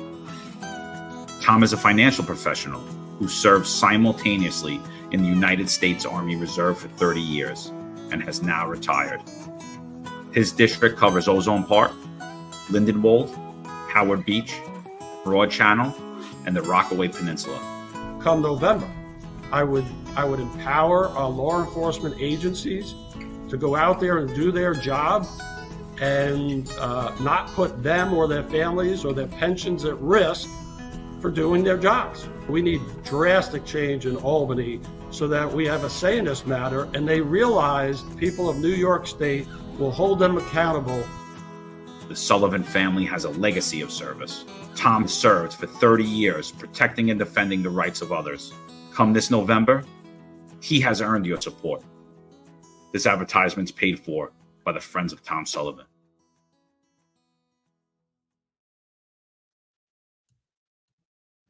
Good man right there. And that's the point we're talking about. You talk about state assemblyman, you talk about your congressman. Your local government is so important, your local politics. You have to know who's in your district. You have to start to get to know local politics. Everyone has to be civilly engaged, especially police officers. If you're a cop and you're watching this, no longer can you say it is what it is. Clearly, I think we've presented the evidence that your job as a police officer is completely affected by politics. Your politically appointed positions affect your job. It affects how you police, it affects legislation, it affects you, it affects your safety, it affects the safety of the public. I mean, that's why we're in this business of law enforcement. So pay attention, vote better, get involved. And I think what was a good point you said, John, even if it's not in your district, get to know who's in a local district that's adjacent to yours. Or maybe you have a friend who lives in another area. You know what? If you're, even if, let's say you're a police officer and you live in Nassau County, right? But you work in Queens, get to know the local government, the local politicians in that district, because it affects your job. The politics affects how you police in that area. Maybe you work in an area where it's encompassed with illegal aliens. You should be interested to know that is the information eventually going to be communicated with their federal partners? Are you aware of this? If you're a young police officer on the job, you might not be aware of this stuff because you might not be involved in the politics. I don't hold it against you. I went to the Marine Corps. I was 19 years old. I didn't pay attention to the politics then. I just did what I was told to do. But as you grow later on in life, and especially now with the way this country has moved, you learn how much politics has affected. And now you have this outlet, this podcast, and other means of social media to actually learn that politics really affects you and how important it is to get involved. Daniel put Tom is a good man. I guess he knows him. Absolutely. Tom is a great man. Life of service, colonel, businessman, real true New Yorker and true American patriot. So thank you. Yeah, absolutely. And the thing that I like about these new breed of candidates, Tom Sullivan, Tom LaPola, is they're not doing it for a career. They already had that. They already made their money. They don't need to do this. They're doing this to save New York. They're doing this to save the country. And the thing that we spoke about is the mentoring. And that's my biggest problem with the Republicans in New York. There are plenty of great conservatives on boots on the ground in New York City and in New York State. And the GOP does absolutely nothing to recruit them. Does absolutely nothing. And they let these seats go uncontested that are easily winnable. 4,000 votes, 2,000 votes, 6,000. They're easily contestable seats. And they're not looking for talent to fill them, and that's what this new breed of candidates is going to bring in. And the other thing is they're solid on their stances. They're not wishy-washy on the border. They're not wishy-washy about their support of law enforcement. They have solid stances, and honestly, it goes past following a party line. And I think that's the way we need to move forward in this country. Another thing I thought is hysterical, and we actually got sent this, so I think we should bring it up. I'll bring it up on the screen now. It just shows the level of who actually is the mayor of New York City at this point. It's absolutely ridiculous. So, huge crime spike in Central Park. Amid the crime spike, 2 robberies in the last 24 hours in Central Park. This comes out on ABC 7. It's Wednesday, August 14th, which is today at 0:46 a.m. This is right before we get in. One of our good friends sent us this, and we highly appreciate it. So I think we should get into that. Central Park continues to be the epicenter of crimes as 2 men were robbed in the park late Tuesday. Police say the incident happened at West 62nd Street and West Drive around 10:45 p.m. The victim described the 2 suspects as minors who ran away after the mugging. It's part of the alarming rise at the parks. At least 30 robberies have been reported in the park this year, compared to just 10 during the same period in 2023. There have also been 10 felony assaults this year, compared to just 7 last year. Grand larcenies are on the uptick as well. Here you could see how high. Robberies up 200%, major crimes up 46%, and felony assaults up 42%. The thing that I want to highlight before you go, Eric, is this. Now, Mayor Eric Adams is proposing controversial tactics to ensure safety.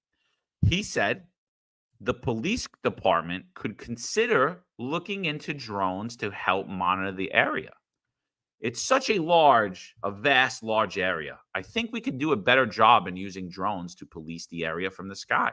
There's some new technology that we're looking at that I also think is going to assist us.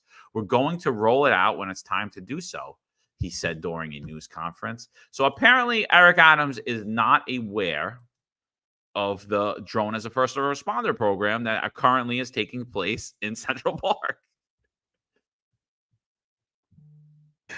That's why I wanted to laugh. I was about to go, and you're like, before you go to read this, that's what I want to talk about. It's how stupid and a moron Mayor Eric Adams, and Kaz Daughtry just regurgitates what he says. This is already in place. But clearly, what do we know about this? It's not working. This whole drone ideology is not working. They're removing the human element. It's more defund the police. It's more abolishing the police by let's go into drones. He didn't say let's go to a tactical plan, a strategic plan, and utilize the manpower, our experience, our veteran police officers, the behavioral, the observational skills that they have, and let's put together a plan. Nope, right to drones. It goes back to what I said. They're moving to artificial intelligence, and they're moving away from the human element, the actual police officer. But ultimately, what does that also tell you? It's very revealing. It's very telling that there's absolutely no plan in place. There is zero plan. And I think that a good leadership, if we had in this police department, could get a handle on this quickly. I mean, we've seen Central Park at its worst, and we've seen it at its best. And I think that we could get a handle on this if we had the right plan in place. So we know that we have a diminished police department. So we have that aspect that's completely removed from the police department as a tool, the omnipresence of it. But we could put a strategic plan in place, and we need to check all entrances and exits and start to do intrusive police work in these parks. But also, the problem is the legislation, right? Which is actually backed by Mayor Eric Adams. We have a sanctuary city which protects illegal aliens, and illegal aliens are utilized in the park. We have people exposed because of bail reform. We're not utilizing intrusive police work on actual perpetrators. If we are doing intrusive police work, it's on people that do not create any resistance or complaints for the police department. It's politically driven. There is absolutely zero plan. We do not have enough for omnipresence, and we're moving supposedly to these drones, or the drones are there, but yet it's not working.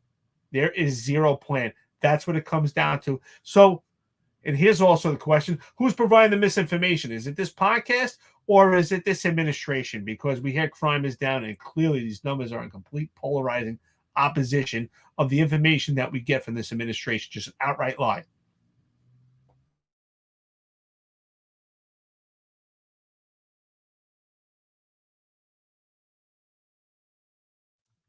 Sorry about that. I didn't realize my mic was muted.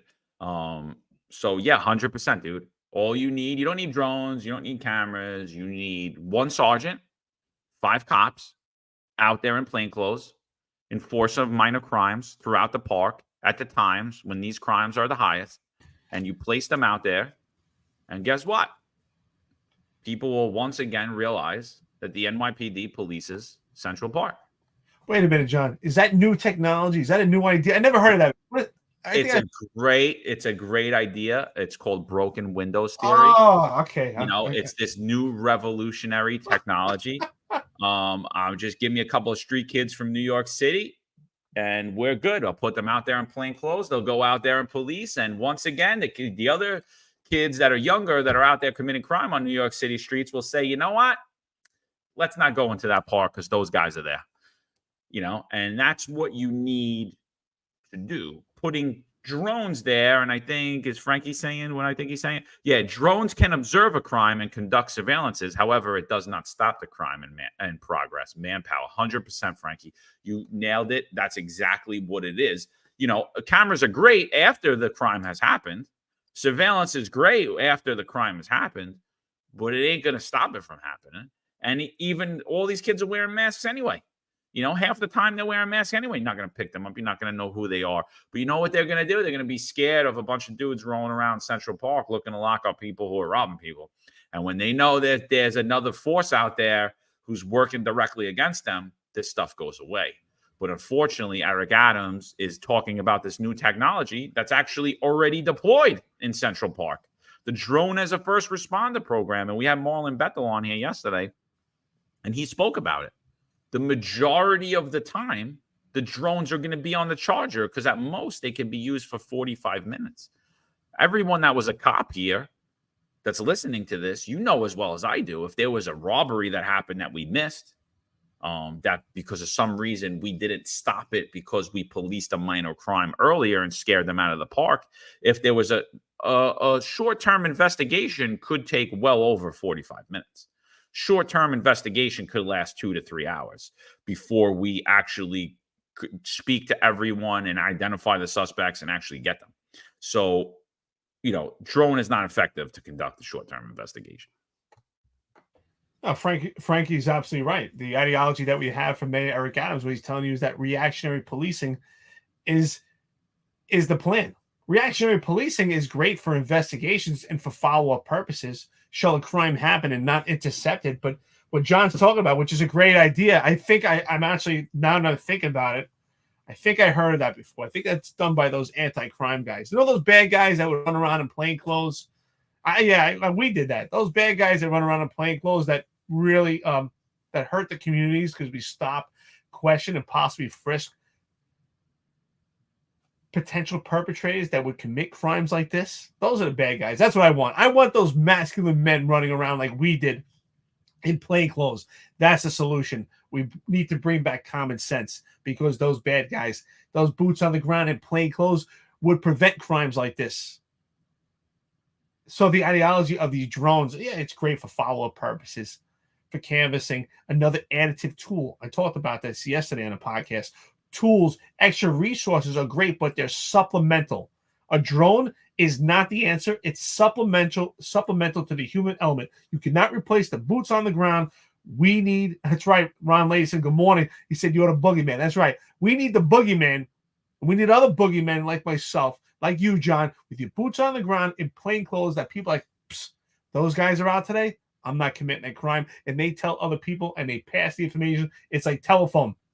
If they want to call me the boogeyman, you know what? We kept people safe. The boogeyman is out. No one's scared of these drones. It's good for follow-up. It's a supplemental. I'll keep saying that. Technology is supplemental to the human element. You cannot replace that. Human element is the bedrock and foundation to policing, just like in any sport, okay? The best athletes are the ones that stick with the basics. It's great to have these, to add in some fancy stuff, but the meat and potatoes, the actual basics, the fundamentals is the key to success as an athlete, and it's the same thing for policing. We need to get down to the fundamentals, just the basics of policing. And the basics of policing is just having a couple of burly New York City masculine men that are on the streets willing to put their lives on the line and use their observation skills to stop things, prevent them from happening before they do.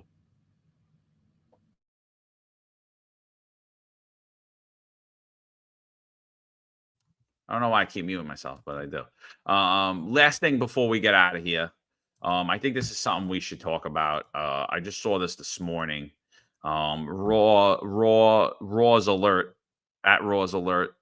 He's a good handler. You should actually follow him. He puts out breaking: a University of Kentucky student pleads guilty after singing the N-word 200 times at a black staffer in a 10-minute rant. You see the police, quickly come in to throw her in handcuffs. She appears to be drunk and disorderly, so I understand her being arrested for being drunk and disorderly, but the prosecutors in Kentucky are saying that she deserves up to a year in jail and hundreds of hours community service. They want her to go to jail for a year for using the N-word. I think this is a good conversation. Eric, what are your initial thoughts on it? I went on a podcast on Spotify. Great guy, friend of mine. It's called Krav Talk. He actually was trained by the founder of Krav Maga, Ira Lichman. His name is Sahish Jamesh. Great guy. Really, master of his craft.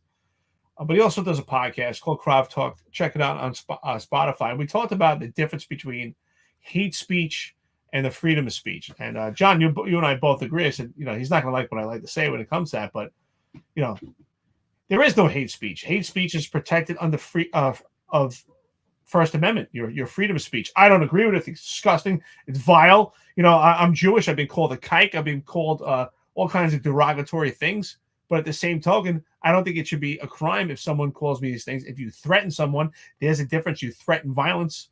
But we cannot start arresting people for hate speech, because what is next? You know, and we're seeing it right now. Listen, you know, on different platforms, you have to be careful what you say. But you know, if we start censoring people's speech, we have to look at the bigger picture where this is going to go. Should she be arrested for disorderly conduct and her actions? Absolutely. She should be arrested for her actions, but not what she's saying when it comes to the First Amendment. I don't agree with it. It's disgusting. I wouldn't say the N-word myself, but absolutely not. There's a difference between hate speech and freedom of speech. Well, I think the bigger picture is she's just a drunk idiot kid, right? Like, she's dumb. She got way too drunk and she's saying dumb things, but she's saying a word that's been used in my lifetime billions and billions of time. I mean, and you know what I tweeted about it? I said, "Are we going to start locking up every rapper from 1990 on?" I mean, because you know, I could name song after song where that is the hook. That is the hook to the song. Right. And it's like said it over 100 times, said more than she said it in this rant. So she's drunk and disorderly. I think that she should face the consequences for being drunk and disorderly, which absolutely nobody faces any consequences for being drunk and disorderly ever in any state in this country, nor should they. She's a young, dumb girl. She's drunk. Maybe you place her in handcuffs, you get her out there, she sobers up, you send her home with a ticket, disorderly conduct, she pleads guilty, she gets a 6-month ACD, don't get in trouble again, and you don't have that's it, and it moves on. But they're literally going for this girl's life now. They want her to serve a year in prison. I don't see it. I agree with you. I don't think there is such a thing as hate speech. I think all speech, I think there's disgusting speech, but it is what it is. I've been called a million things myself. I've been told a million different things, including the N-word. I've been called a million times myself. Well, who cares? Sticks and stones may break my bones. What was that? They called your neighbor?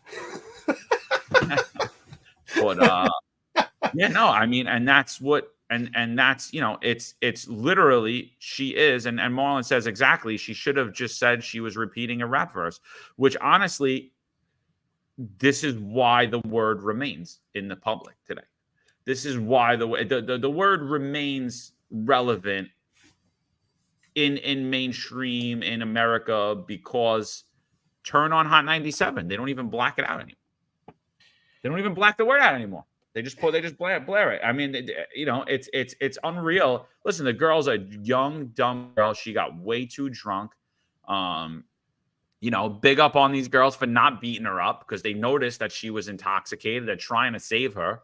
And she's just a complete young, dumb, drunk idiot. And, you know, she's embarrassed enough. I don't believe sending her to prison for a year for using a word is public safety. It's not. No, let's be honest, right? If this wasn't a white girl, if this was actually a black girl that was saying these things 100,000 times, would we see the law apply in the same manner? And I think not. And you're shaking your head because you're absolutely right. I mean, we got a comment here from, who's this from here? Let me see. Is that from Donald, I think? 1 year is bogus. I would have hit her with a fine and community service, and this is coming from an African American. Absolutely right. This is just a total another attack on race, discriminatory towards white and black. It's absolutely ridiculous, because if this was a black girl saying it, there wouldn't be the same repercussions. Listen, I worked in the South Bronx. I worked in the Lower East Side. I worked in the Stapleton section of Staten Island. And sometimes I would have conversations with people on the street, and we used to say sometimes just talking. I talked with black cops, white cops, and some of the people we spoke to, they could not have a conversation. It was just in their vocabulary. They could not have a conversation with saying the N-word over and over repeatedly. It's like, oh my God, this is crazy. And now we see people actually being arrested for and attacked by, and their sentence prolonged by it, is by the same language that is just, it's become common language for some people. I mean, I don't agree with it. It's not the way I would speak, but who am I to tell someone how to speak? That's their right. Again, there's moral law, there's man's law. And we have to understand that we have to look at both.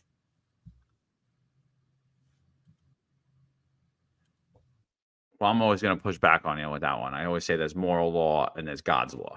I knew you were going to say that. Morals without God. So I'm going to push back on you with that one. Well, I always tell you I'm not religious, so, but I figure out moral law. You got your morals from somewhere. You got your morals from somewhere. So I want to go a little bit further into that, but before I do, I just want to talk about the state of New York City and how you know that New York City the mayor is shouldn't safe. have a security detail. This is also I won't have a security detail. Eric Adams. This is also Eric Adams during his campaign. Listen to what he says, how you could tell if New York City is safe. And then we'll further the hate speech, and then we'll wrap it up. But I just, as I'm scrolling, I came across this, and I don't know if none of you's ever seen this. I think it's worth a watch. This is Eric Adams in 2021 campaigning for office, and how you will be able to tell if New York City is safe. And just a point of note, Eric Adams has the largest security detail of any New York City mayor ever, as well as now his appointed police managers all have their own security details, and that's never happened. They've had drivers in the past. They have actual security details now. I won't have a security detail. If the city is safe, the mayor shouldn't have a security detail with him. He should be walking the street by himself. I won't have a security detail. If the city is safe, the mayor shouldn't have a security detail with him. He should be walking the street by himself. Eric, what do you think about that? I watched this thing 1,000 times. I can keep watching it over and over. Eric Adams is great. He loves word scrabble too, these Democrats. But he's right. He said the city's safe. He won't need a security detail. So he needs one. He's telling you what the city's like. Perception versus reality. Bootlicker News put this out. Could you guys see this on the thing? Bootlicker News. This is an actual real. This isn't a meme. This isn't anything. This is actually real. This is from a victim of a tourist who was stabbed on New York City streets. And this is what the shirt looks like. This is, if this isn't cognizant, I mean, the T-shirt itself that anyone feels to buy this is like, it just shows where we're at in New York City. But what do you think about it? If I seen this, I thought it was a meme at first. I was like, what is this? And then it's like, no, this was a tourist shirt after he got stabbed out of the blue by absolutely someone he had zero interaction with, just came up and started stabbing on New York City streets. So I guess when you put it into context, Eric Adams' statement, and then you take this shirt, I guess the city isn't safe, Eric. I guess we could say that you're not walking the streets by yourself. You're walking the streets with 40 cops. Armed. Yeah, Big Irv's right. He said, I remember that Eric said he would carry a gun and walk around by himself. He did say that. We see completely opposite because Eric Adams says one thing, but his head's doing another. Because he lies to the public, gaslights them, and then he tells them that, oh, what they see is it's just their psyche playing on them, perception versus reality. So, Eric, is your psyche playing on you too? Is your psyche playing on you that you now need a security team? Is that what you're saying? So if your psyche is playing on you, apparently either you're incompetent or you're just not fit to be the mayor of New York City. John, I'm sure that you can agree. Which one is it, or both? He's completely incompetent, but anytime I or anyone else says that he's incompetent, he says that it's racist, it's because he's black. It absolutely couldn't be further from the truth. It's just because he's completely incompetent. That's the way I see it. I see him as incompetent. I see everything he does as incompetent. This is a good one. The Gothamist, Mayor Adams. Oh, I got a shirt on here too, the incompetent shirt.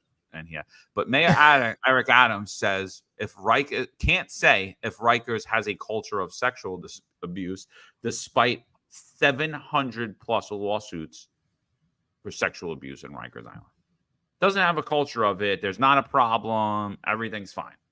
Everything's fine. So that's how incompetent he is. And the only reason I'm bringing this up is it got me to where I wanted to be at. So I'm going to bring this up to the stage. This is Metropolitan Police Chief, UK, Wales, and he's talking about memes, tweets, and how he's going to come after Americans. He even names Elon Musk in this. So I'm going to play it, and then let's get your thoughts, Eric. Let me put the volume up. Hold on.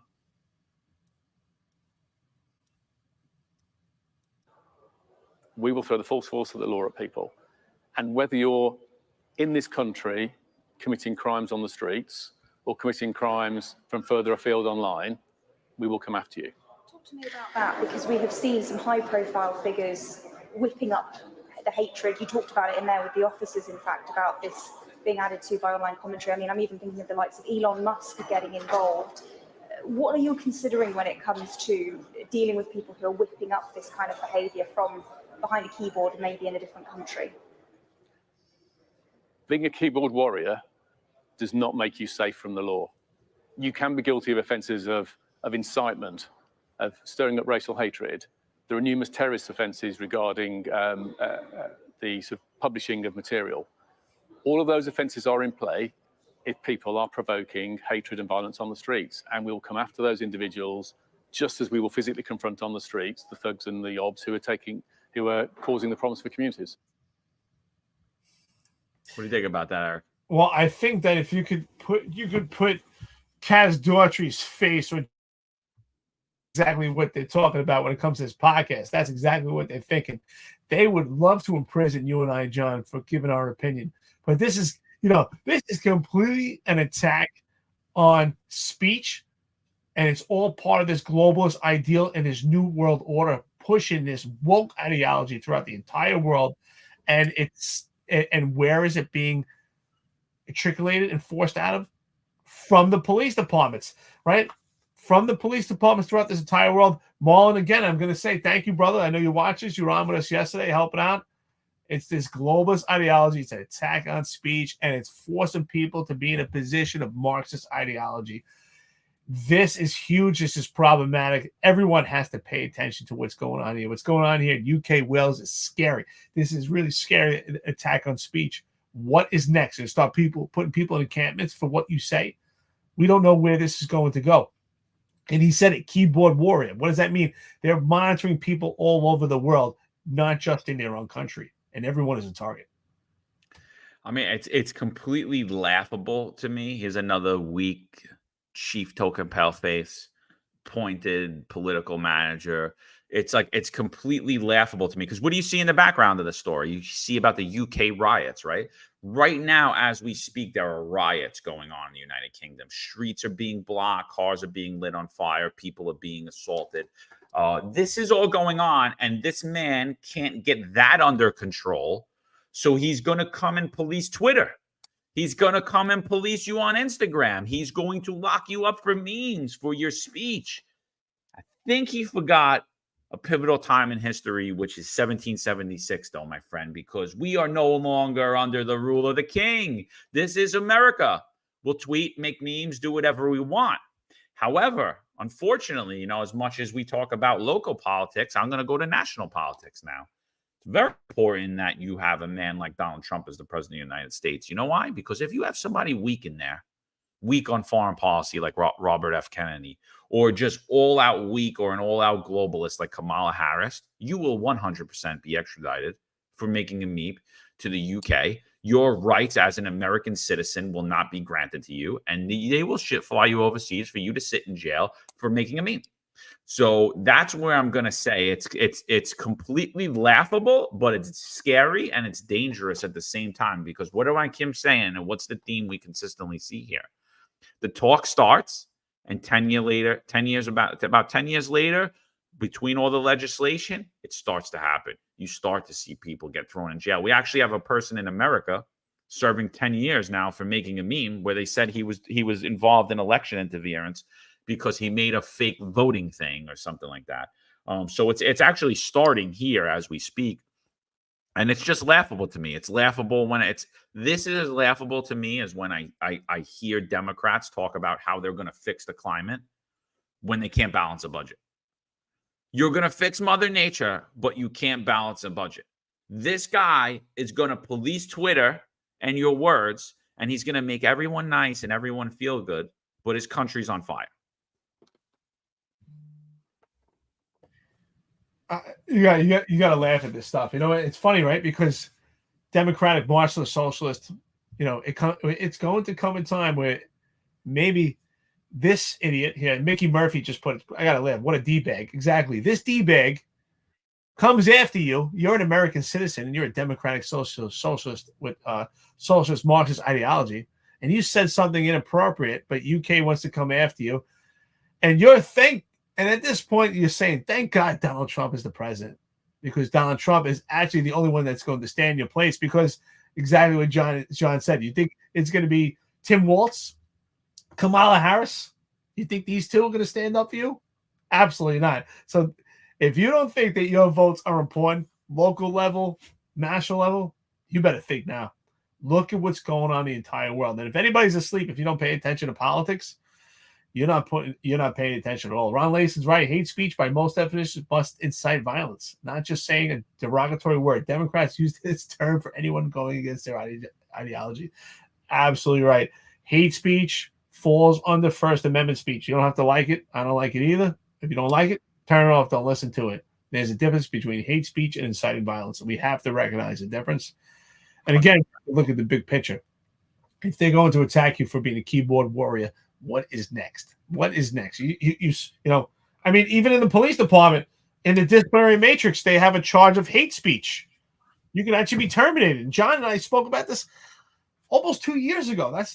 And no one was paying attention then. I hope you're paying attention now. Ask yourself, what is hate speech? I mean, what if you say, you know what, I don't like Two-Spirit police officers because they want to use both bathrooms? Maybe that's hate speech. I don't know. Could you be terminated for that?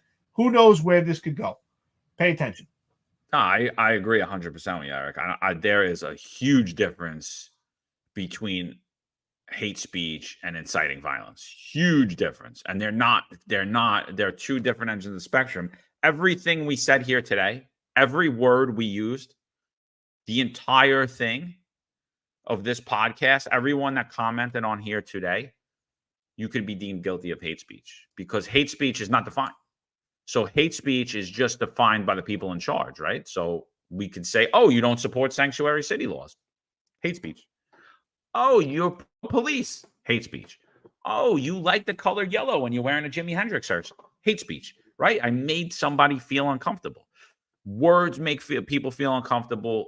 Thoughts make people feel uncomfortable. It's time to once again teach not only the police department, the upper echelon. I know the men and the women of the police department have, the rank and file have thick skin, but the leadership doesn't. But it's time for us once again as humans to have thick skin and be able to deal with words. So the whole hate speech thing out the window for me. I will never comply to that. It's just not going to happen. You're not going to control my words or what I'm going to say.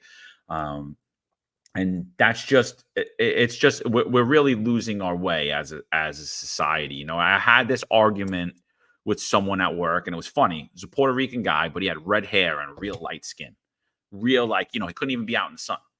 You know, he was like, I don't know what you call it, but he was Puerto Rican, and he said that hate speech should be illegal. And I was like, all right, give me an example. What's hate speech? Couldn't give me an example. And then he started talking about that hate speech. We need to stop hate speech because it brings in white supremacy. And I'm like, white supremacy doesn't exist. I was like, that's complete nonsense. I was like, there's majority privilege. There's a socioeconomical difference that'll give you more privilege than others. Your social makeup, your family structure will add more privilege. It's not based upon the color of your skin, though. There's a lot of different factors in there where you could say that people are lower on the rung in America and people are higher up on the rung, and that comes from freedom.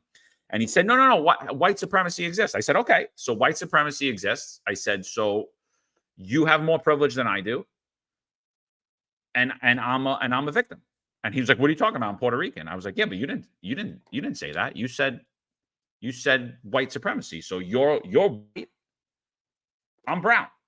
I'm like, you have lighter skin than me, so you have more privilege than me. We're not talking about ethnic backgrounds. We're talking about white supremacy. You said that the white skin gives you privilege. You have white skin, my friend. I don't. And he was flabbergasted, and I just walked away laughing. I was like, yeah, that's how stupid you are. Think about it. And he was much older than me. And but like, that's where we're headed as a country. Like, we're just in this ridiculous upside down world. They're gonna have to turn it to albino supremacy. That's what's gonna be next. I mean, they don't even know what they're talking about. It's so ridiculous. I say it all the time. Like, who is who's this white man? Like even the other day, John, when you put out that tweet, you put the application for PAL for 14-year-olds or older.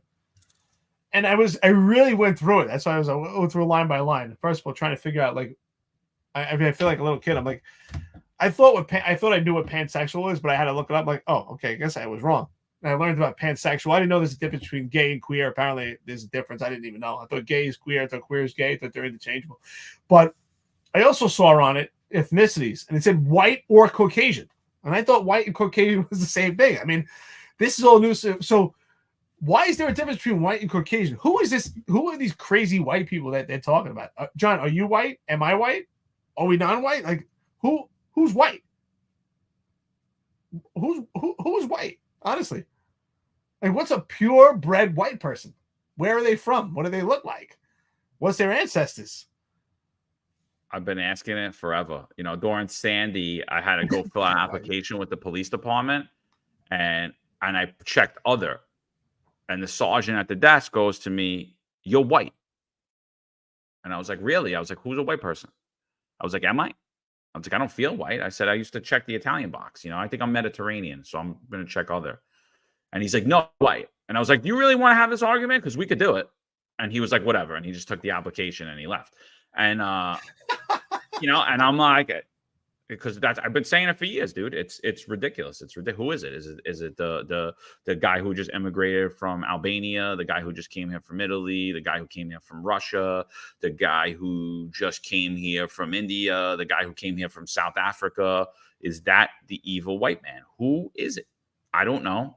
It hasn't been identified, but apparently the melanin in your skin determines that if you're, has nothing to do. You could have grew up in extreme poverty, had not one privilege of anything, no parents, in a shelter, and apparently you have privilege because of the color of your skin.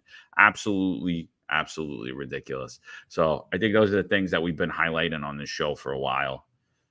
Anything before we get out of here, brother? We're going on 2 hours. I think, listen, we're about 5 minutes after 2 hours here. I think, listen, I want to thank our live viewers, and some people have hung in since the beginning, the entire 2-hour clip here. Thank you so much for standing by us. Again, self-funded podcast. If you have an opportunity just to leave a small donation to the podcast, it goes back into it. If not, keep supporting us. We appreciate it. Like and subscribe on YouTube. Hit us up on all platforms, audio, Spotify, iTunes, Apple, Amazon. You drive in your car, listen to us. Have coffee with us in the morning. Live at 8:05 at 265 Police Live. New York's Finest Unfiltered podcast. Thank you so much. Support Tom Sullivan. Support yourself. Support police officers, get boots on the ground. Let's get back to I don't know. And there's one thing I just want to close out, John, before we go. There was a comment from an anonymous person about our opinion when it comes towards policing, whether they should become an NYPD police officer or not. So we do give our opinion based on our anecdotal experience. And I'm going to give my honest opinion. I could not support someone going to the NYPD now under the state that it's in with this administration and under this legislation. But John had made a good point. It is temporary. So with that being said, this administration is temporary, and God willingly, if we vote better, this legislation will be temporary too. So at some point, I do believe the NYPD will come back. So for those that are there, hang on, stay, be careful out there. If you need anything, we can help you out here. But, it's important that you do have your eyes open. At the same token, if I wanted to seek an opportunity in law enforcement right now, me personally, for myself, I would look into other agencies in other cities. So, John, before we just close out, could you read that out? I think that's good to point out. I would look into other law enforcement agencies in other cities before I actually sign the dotted line with the NYPD. And eventually you could always get yourself into the NYPD if things get better. But in good conscience, I could not support going to the NYPD right now with CCRB, the potential liability. Juan Perez being sentenced in September, a former police officer, someone being charged with the chokehold ban. So under this legislation, I have to be honest, I could not support it because I care about you. So again, I'm sorry to say that, but it's the truth.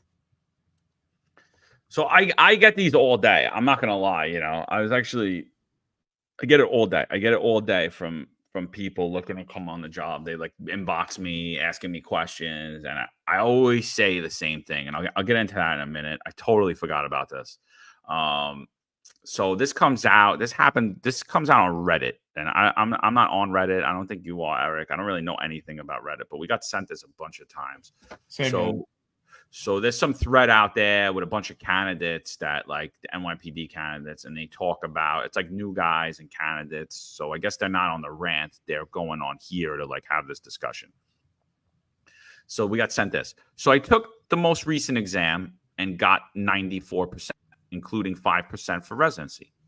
I have spoken to a handful of retired NYPD cops and have also listened to the guys on the Finest Unfiltered podcast with John McCarry and Eric Dim. Truthfully, I have not been told a single good thing. One retired officer, point blank, called me a fucking idiot for even taking the exam. I have constantly been told that the top brass doesn't give a flying fuck about any officers and only pretends to care when one has been shot. I've also heard that since qualified immunity is gone, I would lose money in terms of being involved in lawsuits. It's pretty evident that given the current state of the city and the administration, that there is only room for promotion if A, you are friends with Eric Adams, Shell, Madry, or B, you fit into the description of the department's latest DIE initiative. I am now questioning whether I want to enter the profession. I just turned 20. So if it isn't too late to change course, I understand the argument of using the department as a stepping stone into either state or federal enforcement. But when I weigh the risk versus the reward, everything I've been told suggests that I should stay far away from law enforcement, especially the NYPD. I haven't made any final decisions about whether I'll pursue law enforcement or not, but I wanted to hear everyone's thoughts, whether retired, current, or future officers. So, I mean, I think that this is a rational mind. People are saying, oh, well, he shouldn't go into law enforcement. And I totally disagree. I think that this is someone who has a very analytical mind, who could see what's going on. And I think this is actually someone who should enter a career in law enforcement. So the podcast had retweeted this and said, we're definitely not looking to discourage anyone. We have opinions. Others have theirs. NYPD News has helped us both provide a solid life for our families. If it's something you want to do, do it. You only live once. We are critical of the leadership of both the city and the job, but these people are temporary. Being a New York City cop was and still is an amazing experience. It's a near impossible job, but people continue to do it every day. These are our opinions, but like the old saying goes, opinions are like assholes. Everyone's got one. The only opinion that matters is yours. If anyone knows this person, please pass this message along. Absolutely. Again, like I said, I'm not deterring this young man from law enforcement. I think it's a very professional written comment, especially very analytical. He said he's going to be 20, so he's 19 years old, but very mature. This is someone that we want in law enforcement. I, in good conscience, will not support going to the NYPD at this time, especially if you want to be a police officer. Unless if you, if you have the right connections, if you're in a circle of nepotism, if your father is Dermot Shea or Joe Fox, but if you really want to have your boots on the ground and do intrusive police work, I would not recommend the NYPD, but I did not say law enforcement. That's why I said I would explore your ideas and look at other agencies that are available who may be supportive of you. Look at the, if this person actually, if you're listening, look at the local government that's in that area who's backing that police department. Look at the union. These are things that I didn't look at when I became a police officer. I came home from Iraq and just transitioned. Said, listen, I had an opportunity. I was going to be commissioned as an officer in the Marines, but I had an opportunity to take the police department. I had no knowledge of the policing. But looking back, if I had this knowledge, I had this podcast as a referral, I would look into the local legislation. I would look and understand how it works with the mayor, look into who's in leadership of that police department, how they're being supported, what's going on with New York City Council. So I would look at that for other agencies, and I would not deter completely from law enforcement. At some point, I do believe it is temporary, and this administration will have an overall and change, and hopefully for the better if we get the right person as mayor of New York City, and we could turn this whole thing around. So it may be a viable option at some point, but I would not completely walk away from law enforcement in general. There are other avenues and there are other paths. So I got this today. I got this early this morning when I woke up, and I just responded. And I've been getting this a lot over the last few months. I actually had this exact conversation with my nephew the other day as well. And thank goodness he has a different last name than me, because he is also signed up to take the NYPD exam.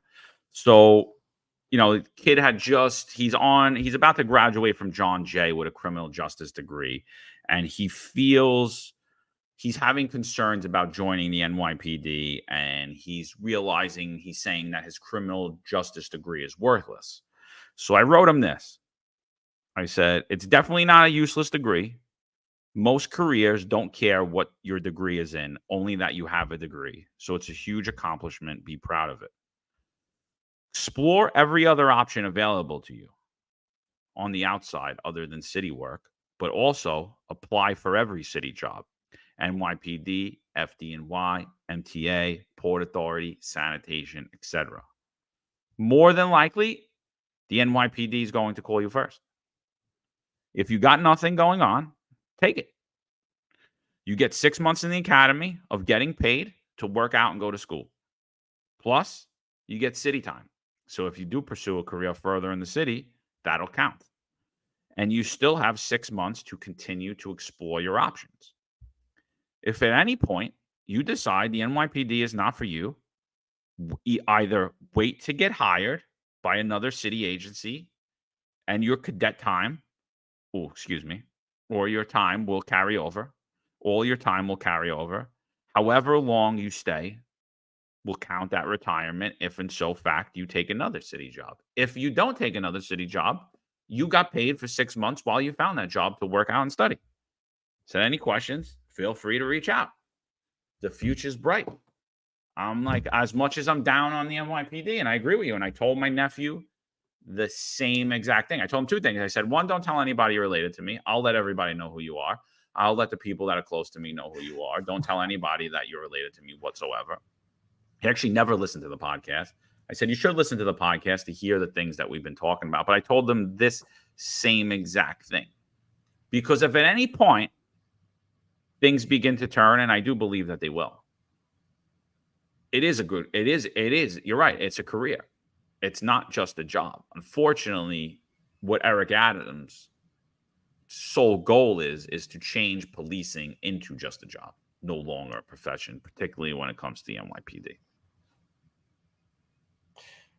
Absolutely. Again, like you said, our opinions are important. I think you should listen to different opinions, different perspective. But ultimately, you should make your own decision.